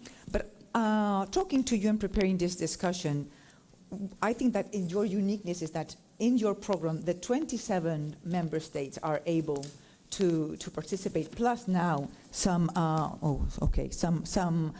just need to be not in this horizontal, but this way, so you can listen to me, right? I think you can listen to me better. Okay, so 27 member states plus some accession countries that are also with you.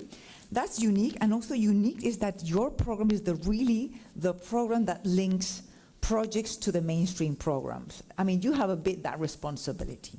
So with this responsibility, how do you favor synergies? How do you achieve a real impact and towards in the territories, working in synergies? I know that you have two ways. Tell us more, projects and the platforms. Okay, Mercedes, I may take over. Okay.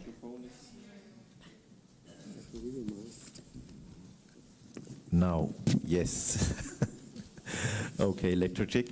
First of all, Mercedes, thank you for the introduction. Thank you to the program to inviting me. It's always a pleasure to be in the most beautiful city of the world, as the minister just confirmed, in the nicest geographical area in Europe. Coming to the question, Mercedes, you asked, how do we do the connection, connecting the dots? You mentioned the point influencing mainstream programs. Yes, indeed, this is the one of the main purpose of the Interreg Europe program. We believe that for any problem in a region, in an area, we have in one of the 300 regions in Europe, we are now soon working together, we have at least one region who has a solution, another region who has experience in solving a certain problem. We do connect these regions throughout Europe to sit together, to exchange the experience, see what did work, see also what did not work, and then implement the policy solutions in their region, using also the mainstream programs where the funds are available. And this is one of the requirements we say we do. You mentioned already, Mercedes, we do projects as your program is doing. One of the requirements is going beyond the exchange of experience. We oblige the projects to implement what they have learned into the regional local policy. So there is an action plan which has to be drafted, and we monitor the implementation of the action plan to make sure that things are happening on the ground. Besides the projects, we have since the past programming period also a second pillar, which is called Policy Learning Platform. Based on the work we have done in the past programming period, we have founded around 260 projects. That means we have thousands of good policy solutions, good examples, good practices, which are so far shared only among the project partners. But these good practices are also interesting for the rest of Europe. And we have created this policy learning platform with the help of 10, 12 thematic experts who are benchmarking these policy solutions, seeing what is relevant also to be shared above the projects. These are made available with different tools we have. We have a database of good policy solutions. We have created policy briefs where thematic experts summarize what is happening on a certain thematic area in Europe. Where can you look at and see, get advice, getting tips for solving, overcoming challenges.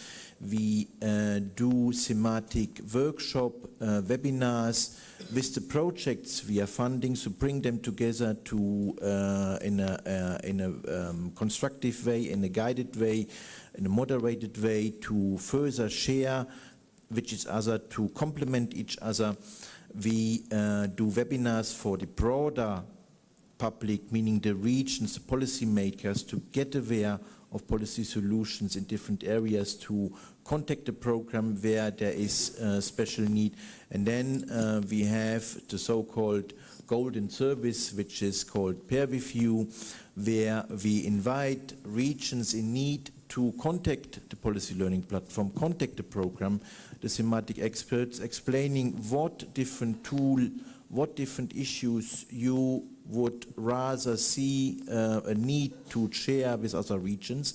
The experts look at the rich funds we have in Europe of good policy solutions, bringing then other regions, regional partners together for peer review, for 2 days, very intensive review on different topics the program can offer. The regions share, the regions explain their experience, the other regions contribute what they have done, how they have overcome a certain policy solutions, and bring these regions together, equals together, which have the same problems, the same political constraints, the same issues from governmental side, lobbying side, administrative sides, helps to exchange, and you see having this exchange among equals has an impact, and the regions learn, and this peer review is then closed with a list of recommendations for the regions, and this is often a good start of a deeper cooperation which goes beyond this 2-day very extensive peer review, which often then leads to, or sometimes leads to project proposal by these regions which were put together. What do you offer also for the governance, for example, MED governance projects? Can they be part of this policy platform? How could they benefit from this policy platform? I mean, one requirement is that the policy makers are involved in the projects and also in the platform of the Interreg Europe program to improve policies, to change policies. Of course, we need to have the policy makers on board. NGOs are invited to join with their expertise, but the main target group remains the policy makers. Only they can move things in a better direction. Without the policymakers, everything remains a little bit artificial and is not sustainable. Okay. Well, thank you very much. Now we will move on to, and thank you for keeping the timing, because I didn't say they have 7 minutes, and if we are a bit, with problem of time constraints, so thank you very much, Edwin. Now let's go to Luca Ferrarese from Central Europe. They are also front runners on working on synergies. Luca, I know that you worked in the past with Horizon, and now you have new plans. I would like you to tell us, how are you facilitating this nexus with other funds specifically? And also the part of the impact in the territory with the cross-border. Huh? Yeah. Thank you, first of all, for inviting me. Maybe somebody of you might ask why a guy from Vienna with a program which is very much to the north is here. But basically, first of all, just a couple of words. We are the program which is a little bit bridging between the Mediterranean and the Baltic. So we are in between. And we have been working a lot about capitalization, about what we call valorization more than capitalization, because this is a little bit a buzzword. What counts for us is add value to the funding we give to the projects. And you are projects here, mainly. So maybe just to say what we did and what we are still doing is, first of all, to build the capacity of our project holders. We do a lot of training. We explain them a lot how they build on existing knowledge, how in their projects they have to then consider existing results instead of reinventing the wheel every time. And in this we do a lot with our applicants and beneficiaries. Does it work?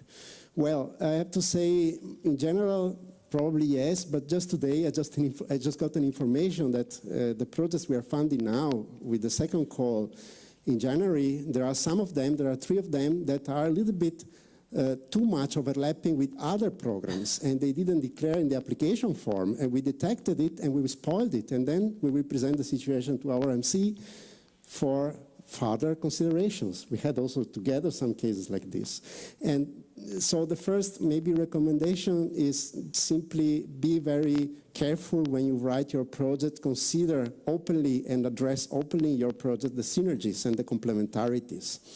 What we are doing then is to tackle capitalization, or let's say increasing the impact of existing results, making use of synergies and complementarities. We do believe that through synergies and complementarities, also across funding instruments, brings another value to the results of already funded projects. What we did for the 14-20 period was to have a call which was done together, especially with Horizon, on specific topics of interest for our regions.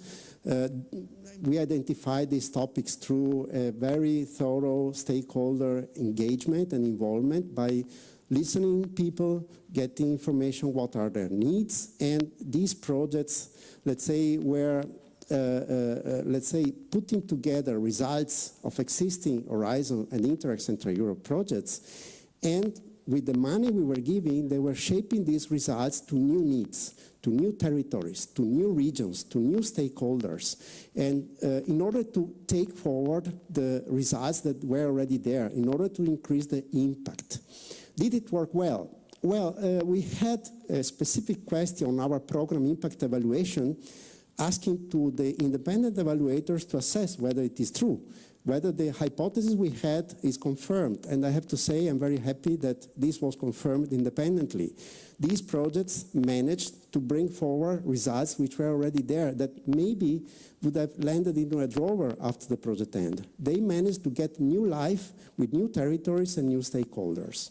And this is a little bit something that made proud of us. Not maybe it's worth mentioning here that last week one of our projects was awarded with the RegioStars Award, and this is one of these projects which was putting together Horizon and Central Europe project results for something more, something in addition. We will continue this approach. I don't know, Mercedes, if I can say already now, but. Yeah. Basically, we are planning to continue this approach.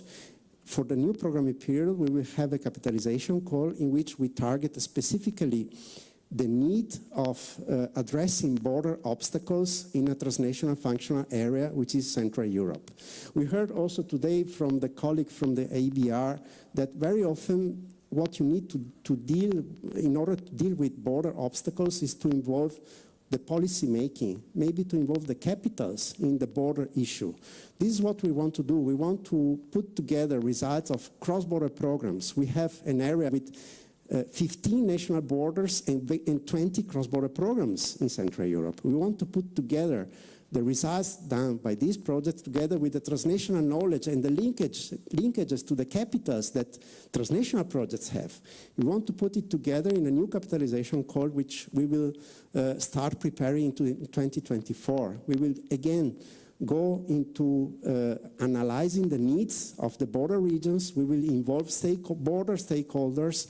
We will have various rounds of collecting feedbacks to our ideas on identifying which topics make sense to address, and we will have most likely in November 2024 a forum of the cross-border authorities of Central Europe in Vienna. So this is something we started with, and of course if somebody of you is in Italy, Slovenia and Croatia, which are also parts of our program area, we are very happy to join us and to contribute to this debate.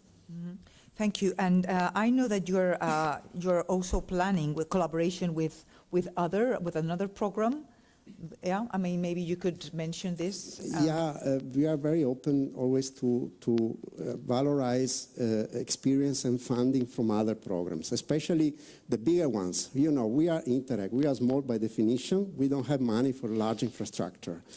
What we want to do is to talk and to have dialogues with big players in order to get other funding opportunities for our projects to continue their, let's say, initiation, like preparation of investments, for example, into something bigger, maybe concrete investments, can be mainstreaming, can be Euro-wide programs. And one of those is the Clean Energy Transition Partnership of Horizon, which is running on a yearly basis calls which are rather large. And we have a good cooperation with them in order to identify possible synergies and offer, maybe with calls which are tailored to the needs of the Interreg world, some funding opportunities for results and, let's say, outputs which are produced through our Interreg projects. This is ongoing, and we hope to get some concrete opportunities for our stakeholders. We will call you. We will like to know more. But what I would like to here emphasize is what you just mentioned. I mean, we are Interreg.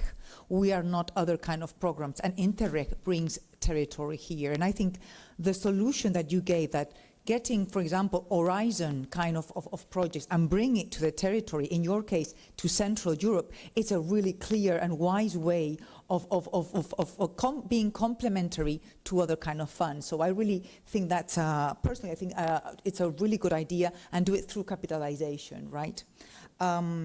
Okay, so now we go to our next guest.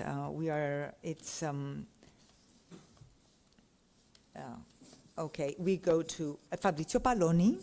He represents Mednext. He's the head of the Secretariat. And now, I mean, here we are talking about, most of the cases are EU participants. In your case, you have also the southern shore and the east shore of the Mediterranean. I mean, you are really the program that are entitled to work with them. Do they work, and do you consider working in complementarity with your partners from the southern shore the same way that you have heard during the sessions today? Or do you use another kind of method to involve them? Okay, first of all, thank you for the opportunity of this meeting. I'm really glad, and because connected the dots is something that is maybe an attitude in the Mediterranean, is a need. So listening at your projects just after lunch, it was clear to me that if we do not connect the dots, we lose a lot of opportunities. And so I think this is a great exchange here. Now, turning back to your question. We are in the passage from ENI CBC Med to Interreg Next Med.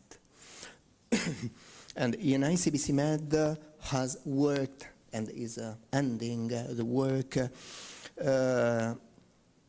enhancing absolutely synergies with other projects. The projects were invited to define which synergies with which projects would have been implemented in the project life.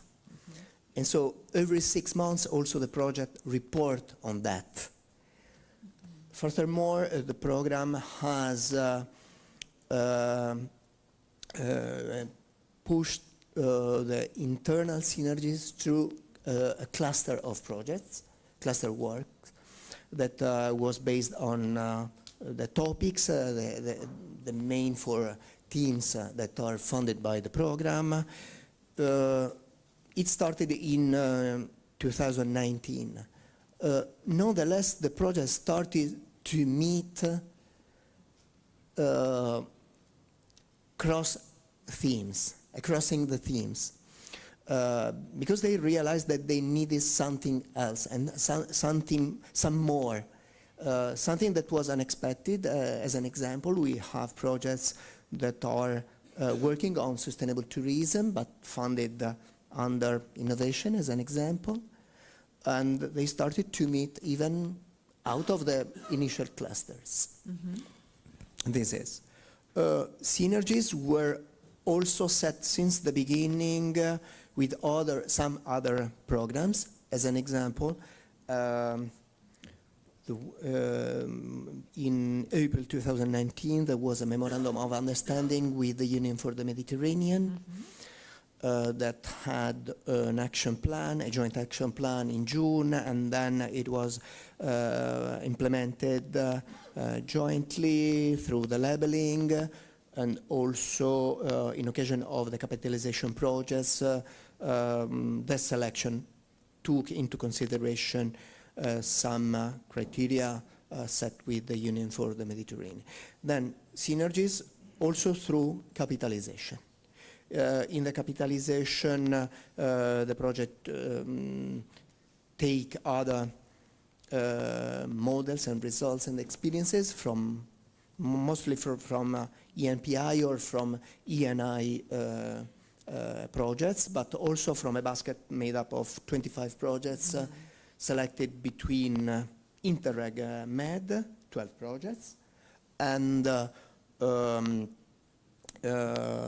Union for Mediterranean, 13 projects. And some of the 16 funded projects are the continuation of projects funded by other programs. One was mentioned today, Plastic Busters. One of our capitalization projects is Plastic Busters CAP. So this creates and carries out a lot of synergies. Nonetheless, it is not enough. And so the passage to NextMed will improve these instruments for boosting the synergies, and now the synergies will take into account also projects that are not only ENPI or ENI or Interreg Euromed or Union for the Mediterranean, but no matter what program, it will be supported. And the proposal will be selected and assessed on the basis of the quality of the synergies they are proposing. And Fabrizio, I know there's a mechanism, talking about methods. Could you maybe mention already this sustainable tourism mechanism and explain a little bit more? Yes, for sure. I guess that maybe after Curzio will add something if it's needed. I give the call to him for later, but it was a boosting reflection for us, establishing a synergy idea on one specific topic that is sustainable tourism, where the originally 3 programs started to work together to analyze the best practices, to create some tools, some criteria, a catalog of practices that can be shared and can be a stimulus for everybody. The path was long in the preparation of these. We are still working, and we are also in the idea of widening the topics, not only sustainable tourism, but also sustainable use of natural resources, impact of human activities such as transport, as an mobility. Okay. So this is an idea that is proposed in the event that was organized in Florence some months ago. There was an open invitation to other programs to join, since we are aware that creating synergies has a multiplier effect on the opportunities and on the resources we access. And now maybe I will go, do you want to finish? Because I would like to ask Curzio, because since we talk about sustainable tourism as a first topic, and we just saw the sustainable tourism, I'm looking at Joseph, the sustainable tourism governance kind of project, what will be the link? Is there any link? How would they be able to participate in this? And this is a surprise question, sorry, it just came up. Sorry for this, but I don't know, maybe you're giving a specific role or to this governance project in this Mercedes, I had only one speech for today, so your question is not appropriate. What is it's important for me very shortly is that we need to work all together in order to reach bigger impact, also including the European Commission, of course. What is clear that the European territorial cooperation is not the same that we started 20 years ago for most of us. So now we are a new framework. Synergies are not only in one program between a project and its territories, but we are involved all together in the same area, cross-border programs, transnational one, interregional, in order to reach, to achieve solutions, because the problems we face are too big for each of to be alone as a challenge. So even in that way, it will be quite difficult. So of course, the mechanism it's a testing, a pilot experience, in order maybe to propose something new to the European Commission, DG Regions, for the new regulations, in order to take into account better the added value, the capitalization, or valorization of results, transferring of results, in order to find a solution at the end of the story for all of us as citizens. So this is why it's important for me. Thank you, Curzio. You didn't say the specific role, but well, maybe something that you will come tomorrow. Yes, Lodovico, you just keep the mic. It's for you now. Oh. Okay. So, Lodovico, now you are also in the Mediterranean, but you have also a specificity, and is that you are devoted 100% to the macro-regional strategy, USAIR macro-regional strategy. And this is your framework, and you have to work on synergies, yes or yes. Tell us a bit more. I mean, how do you work in synergies, and do you consider maybe other programs, other cross-border programs in the area? Yes, for the regulation, I have the obligation to work with the other cross-border programs. This is one point. But I speak about the regulation because I believe that for the next programming period will be very useful to revise the regulation in order to specify, but not only the Interreg regulation, also the CPMR regulation, in order to force to have more connection between program and program, and not only inside the ATC, but also in the mainstream for the beginning, but also with other program as Horizon, as Life, as from my program, for sure IPA, that have the majority of the money, and this use of different funds and the opportunity for an Interreg program, an Interreg transnational program, to be a point of connection in the same geographic area of different opportunities given by, for instance, the program as I said, Horizon.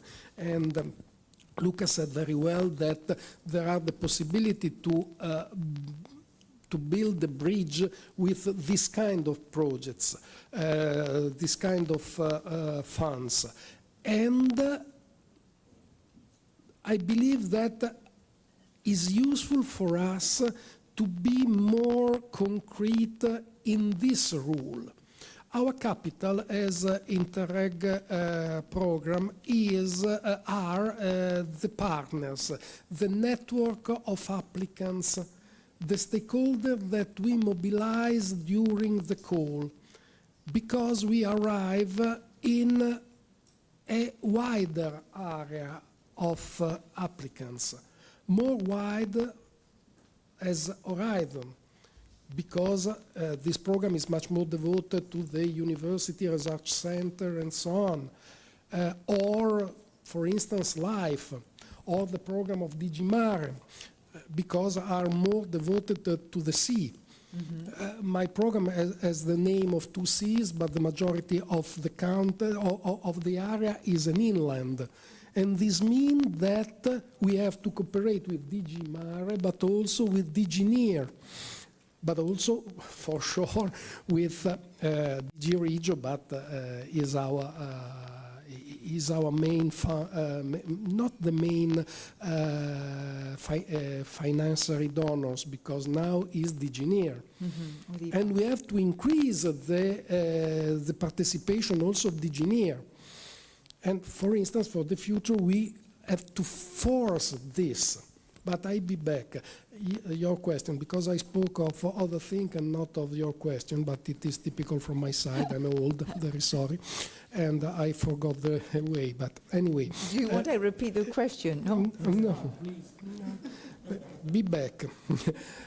Reload. No, the question is how can be useful for the strategy? Good point. You see, doing the thing that I said before, because if I use only the money of my program,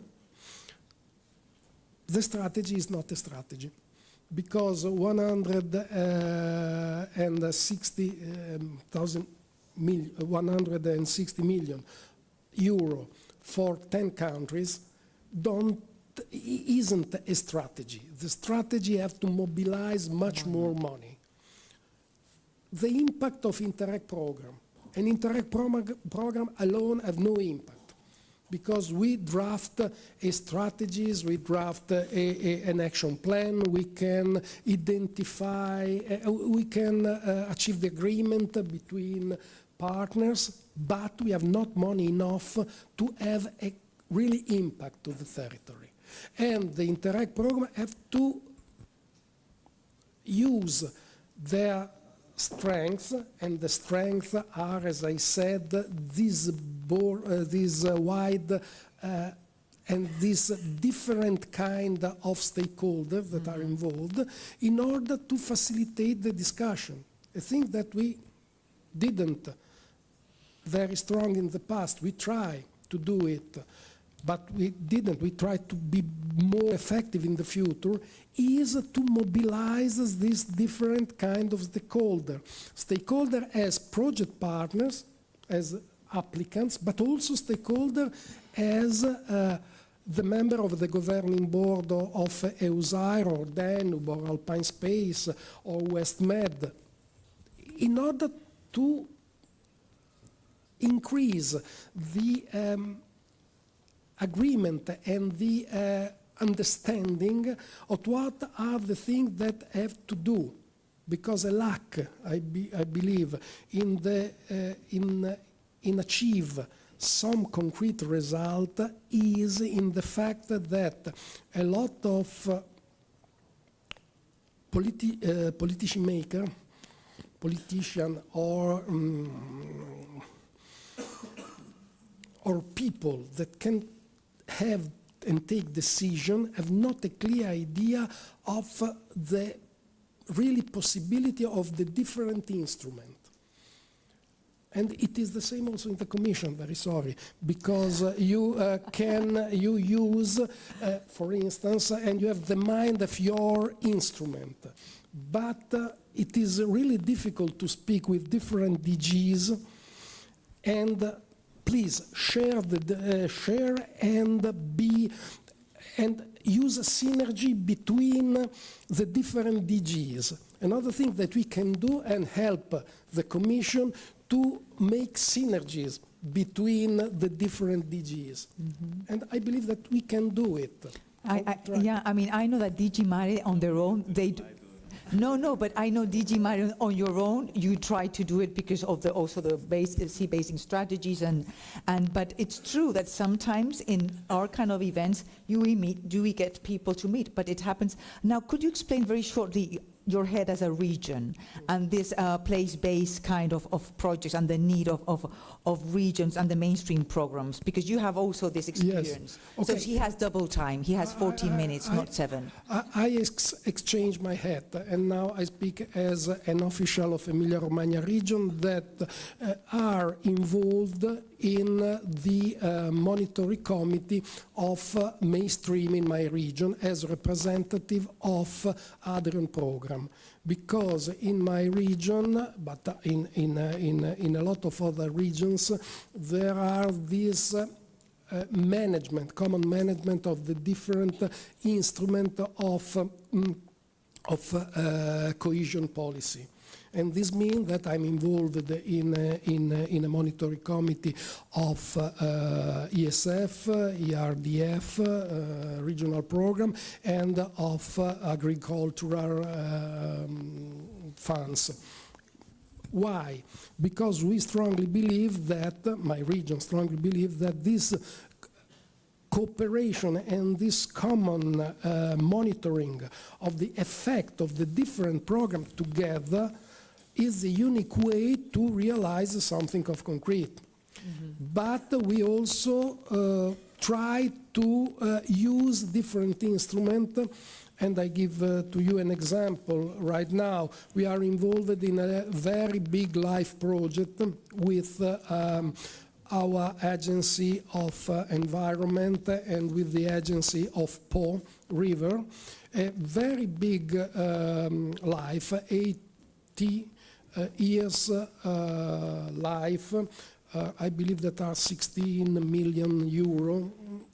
It is a basin Interreg program that study and try to find solution of the water management of the Po River. Are involved also the other regions around the Po, for sure, and in order to be more resilient to the climate exchange that now we have. Okay, this is a part. This project started on 2023, at the beginning. Now we try to ask to the ESPON in the targeted study as lead stakeholder to have and to study exactly some problems related to the flooding, to the management of these high phenomena of raining and so on, in order to give to the project that are in development, this life project, to give indication that can help us and the other regions involved in this life project to carry on better the life project. ESPON is useful to carry on better, to develop in a better way a life project. And I believe that this is a nice objective, to help a project to help to achieve result in a project financed by DG Environment using ESPON that is financing by DG So we will Region. have here three links. We will have Interreg with ESPON, we will have the LIFE project, and we'll have the mainstream program. So we are combining the three, and each of them are looking, it's complementary. Exactly. I would like to know how many of you, I just want to keep you awake, how many of you are regional agencies, regional department, I don't know, representing regions? 2, 3, 4, 5, 6. I mean, okay. And for example, this kind of examples that Lodovico mentioned, I hope that also will be useful for you. I mean, you're different kind of partners, and not always, but regions have a really a very important meaning, as it is regional development, and also have this duty to implement things in your region and your territory. And when you apply a to an Interreg Med project, I hope that whenever it comes back, probably you will also keep it in your mainstream program. I'm asking this question and leave it there in the air, because probably I know the answer. But that maybe we can have that we can comment this during a drink afterwards. So thank you very much, Lodovico. So we had Lodovico, who has a program devoted to the user, and now we have here with us. So it's the first time we met. I need to check your Nina Celia. Perfect. Okay, representing Slovenian Ministry and these three macro-regional strategies. Now, most of the colleagues here are also, since they're in the Euromed, they also, if it's in the eastern side of Euromed, they will have to be in line with you. But we would like you, if you can remember a little bit, what's a macro-regional in a very practical means, and what that implies for the projects, and then the combination of how do you really work with these three different macro-regional strategies. Okay, lepo pozdravljeni, good afternoon. Thank you very much for the invitation. I'm sitting here among distinguished gentlemen. Thank you very much. Yes, I'm in the center. We Thank make the you, quota. Ludovico. Here we do make the gender Yes. quota, but we are not arriving. Yes, so macro regions, that's, like sometimes a trick question, what is that? Usually when people come, general public or, people trying to make some projects, they say, how much money do you have? And we have, well, we don't have the money. When is your next call? We don't have the money really, wrong address, sorry, this is not it. But the idea is that exactly, I remember probably 20 years ago being in Brussels, listening to the European Commission and saying, we have like a galaxy of different programs, mechanisms, instruments, but they don't talk to each other, Even mainstream programs, some regions, they don't talk to each other. So we have to do something that, we can establish a platform where, these ideas could be exchanged. And, the macro-regional strategies were born. Unfortunately, we are not in the Baltic. We have forests and so on. We would like to be, but maybe sometime. But yes, we are in 3 macro-regional strategies, the only country with the whole territory. And it is quite a challenge because if we compare different macro-regional strategies, I would say, we have the Alpine, and then we have the Danube, Adriatic and Ionian. And, I would say that the needs are the same. We all need sustainable tourism, we all need circular economy, green infrastructure, we need, all those things, but the challenges are so different. For example, very plastic example, if we talk about connectivity and infrastructure and roads and so on within the Adriatic Ionian, the idea perfect would be that you could travel from Italy through Slovenia, to the south without stopping, that you would have highway, that you would know exactly what time you would be from point A to point B. So this is the idea. In reality, this does not happen. You were saying before we are Interreg, we don't have big money for big infrastructure projects. Well, macro regions, we don't have that money at all. But we can write, and see what could be done. So this is within the Adriatic and Ionian. And then if we think of the connectivity within the Alpine macro region, we are not discussing, how we could travel from point A to point B. We are discussing alternative means of transport, of energy. We are discussing electric vehicles. We are discussing hydrogen and so on. So I would say in general, the challenges of Interreg projects and macro regions are the same. The needs are different, and the actors are very different.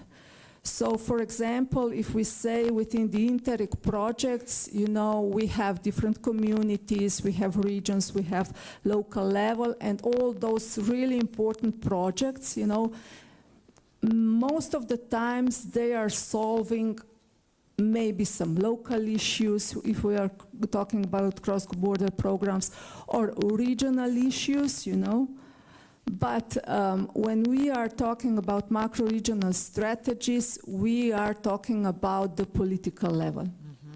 So the strategy by itself, it means that something is long-term. You cannot count the projects.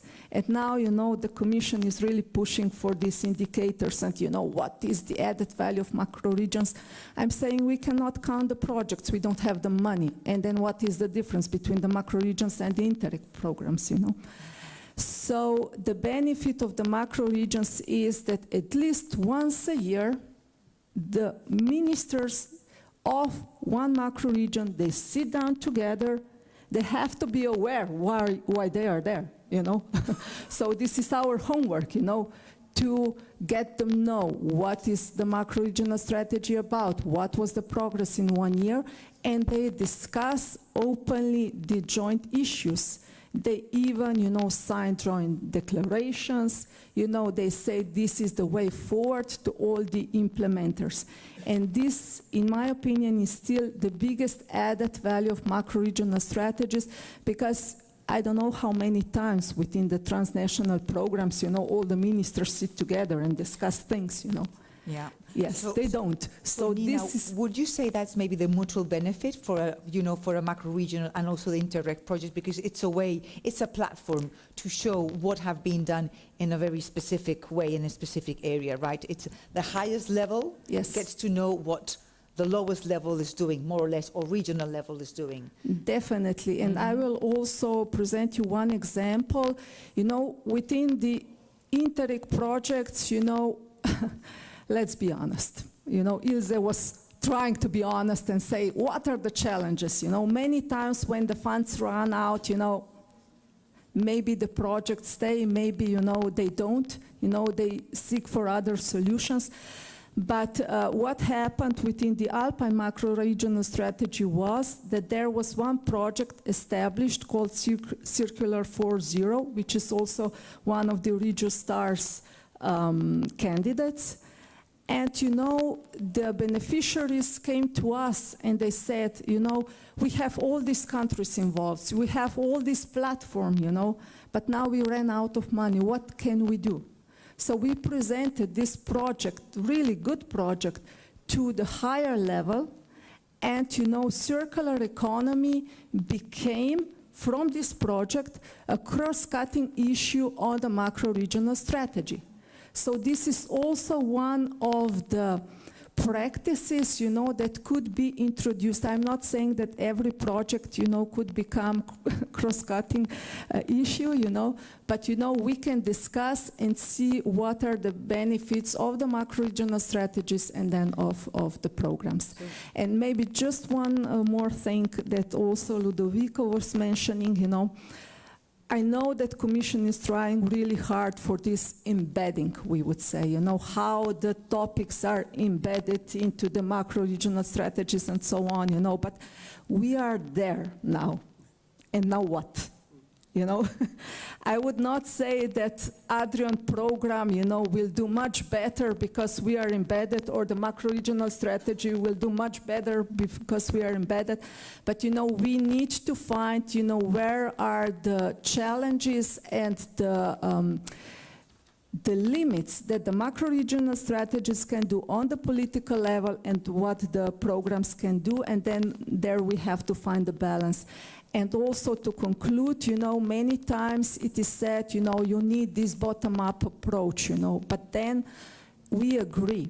We need bottom-up approach for the programs, for the programming and everything, but on the macro-regional strategies level, what is then macro-regional strategy if we have this bottom-up approach?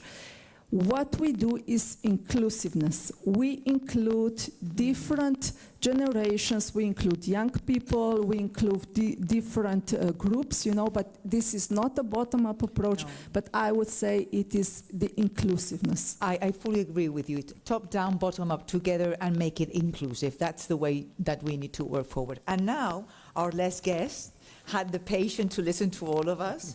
And thank you very much, Christos, to be here representing the European Commission, but specifically DG Mare. We don't take more responsibility than the one we have. And okay, so in your case, as I said, WestMed, you're here responsible for WestMed, but DG Mare also works with Union for the Mediterranean. What will be maybe your note here, or how we could work more in synergies? Yes. Together, DG Mare, Interreg, and all these organizations. Yes. I think it's very hard at the end of the panel to try to respond and put some order to all the things that you are discussing here.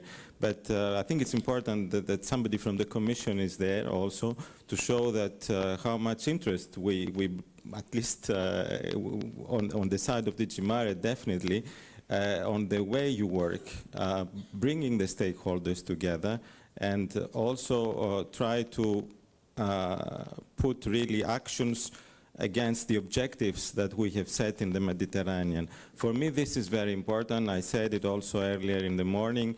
that you are looking also how to implement the political objectives, whether it's in the context of the macro-regional strategy or whether it's where we're looking to the objectives, for instance, on blue economy in the context of the UFM. So we have the ministerial declaration in the context of the UFM, and also looking into the Western Mediterranean. This is something, an instrument that came out of the work that we have done in the Union for the Mediterranean for developing a sustainable blue economy in a broader framework, bringing the two shores together. I mean, you are connecting the dots, we are connecting the shores. This is, I think, an important message to keep. This is the work we are doing with the WestMed, trying really to bring up to the level of the, working together with the southern partners. It's really a way also to safeguard the joint capital we have, the Mediterranean, but also learn from each other and definitely look in the ways that we involve them. So your program here has the possibility to bring in, even as observers, the southern partners. And this is what we try to promote in the WestMed. For instance, there was a memorandum signed between the Western Mediterranean Initiative and the Euromed in ways that, the calls reflect objectives. It's in a way of embedding, as we heard here, of, for instance, what happens in the USR and the Adrian program. This, I think, we learn as we grow. I remember in the previous programming period, Western Mediterranean, we couldn't bring it anywhere. Now, it is there. It is there. And this is also how we would like really to work in the future, to have this cooperation set up with stakeholders and between initiatives. People said earlier on, and this is now the part that I'm commenting also to what I heard, that yes, maybe we have similar projects. I mean, we have to be very careful on that, on what we promote through the different instruments. I mean, Interreg is really a very well-known project. I mean, the Euromed is it does a very visible work. So this has also to communicate very well with individual Interreg programs that happen and activated around in the Mediterranean, the cross-border programs. And they are all working under the same political priorities. What we heard earlier, that, the ministries, the managing authorities really need to work well together at national level. It's something that happens now much more than in the past. The same also goes for the Commission departments, to come to the comment, that we also learn how to work together. And for instance, in the case of DG Mare, we have to work together with DG Regio, with DG NEAR, with RTD, because when we are looking to blue economy, how to promote blue economy, we need to go in all these different sectors, from tourism to connectivity to ports to technology, going much beyond the fisheries, aquaculture, things like, which come directly under the remit of DG Mare. So blue economy, but per se, it's much broader, and we need to involve all these other people, these other colleagues and look into the work they are doing in Horizon, in LIFE, talking about the DG Environment, etc. So this is a little bit a constant effort, but if I want to keep two words, then how to involve both sides of the Mediterranean is very important for us when we're looking into the blue dimension. I know that you are looking on many other things, but the blue dimension needs both shores. That's one message. And the second is how you implement policy in the best possible way. And you can have, even through the policy, through these missions and the policy-related reflection that you run in Interreg, it's how even to implement better. So not only look about what new things we need to do, but also how we can really implement what we have.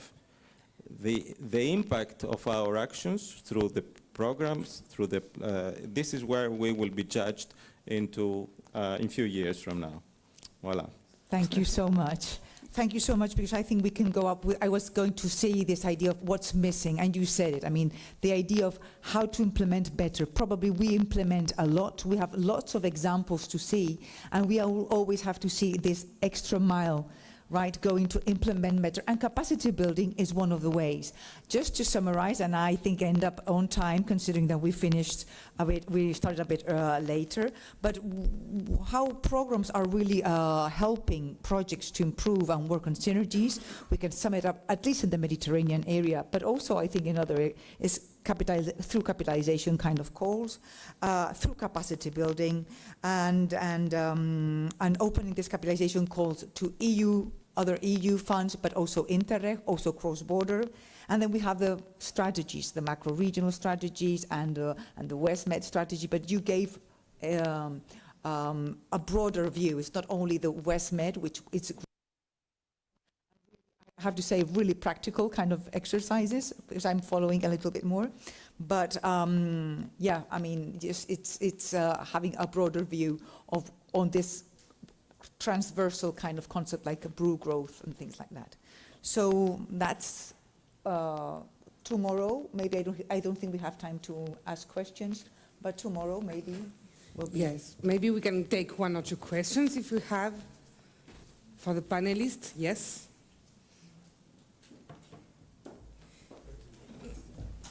Colleagues are coming. Yeah. Now we get 2 microphones.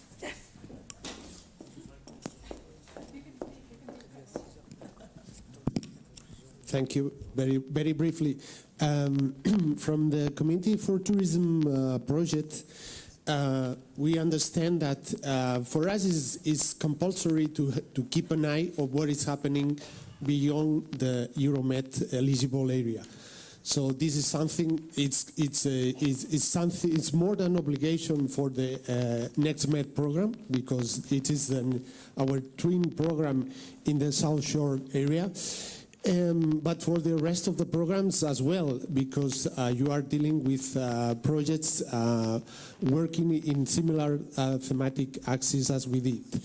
As an example, in the former programming period, we carried out an analysis of tourist-related projects in the different programs, and we found more than 400 tourist-related outputs that could be interesting for tourism in the Mediterranean. This information is collected in a database, and for this programming period we are going to keep feeding this information with this knowledge, because we understand that this is very valuable for our stakeholders and for the development of the tourism in the Mediterranean. So this is a request. We are going to keep feeding this database, so we will like to have your cooperation, your collaboration in getting the information of the results produced by your projects. Thank you. Thank you. Do we have other questions to the panelists? No, you're tired. Okay. So thank you to all of you. Thank you, Mercedes, for moderating this session.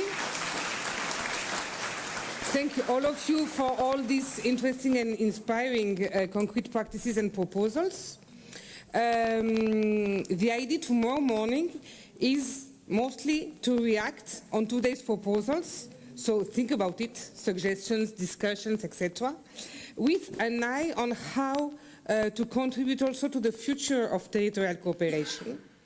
And tomorrow afternoon, we will have 4 workshops. Each mission has organized, and the governance project of each mission has organized dedicated workshops in order to dive deeper in concrete contributions and involvement of stakeholders within each mission scope and objectives.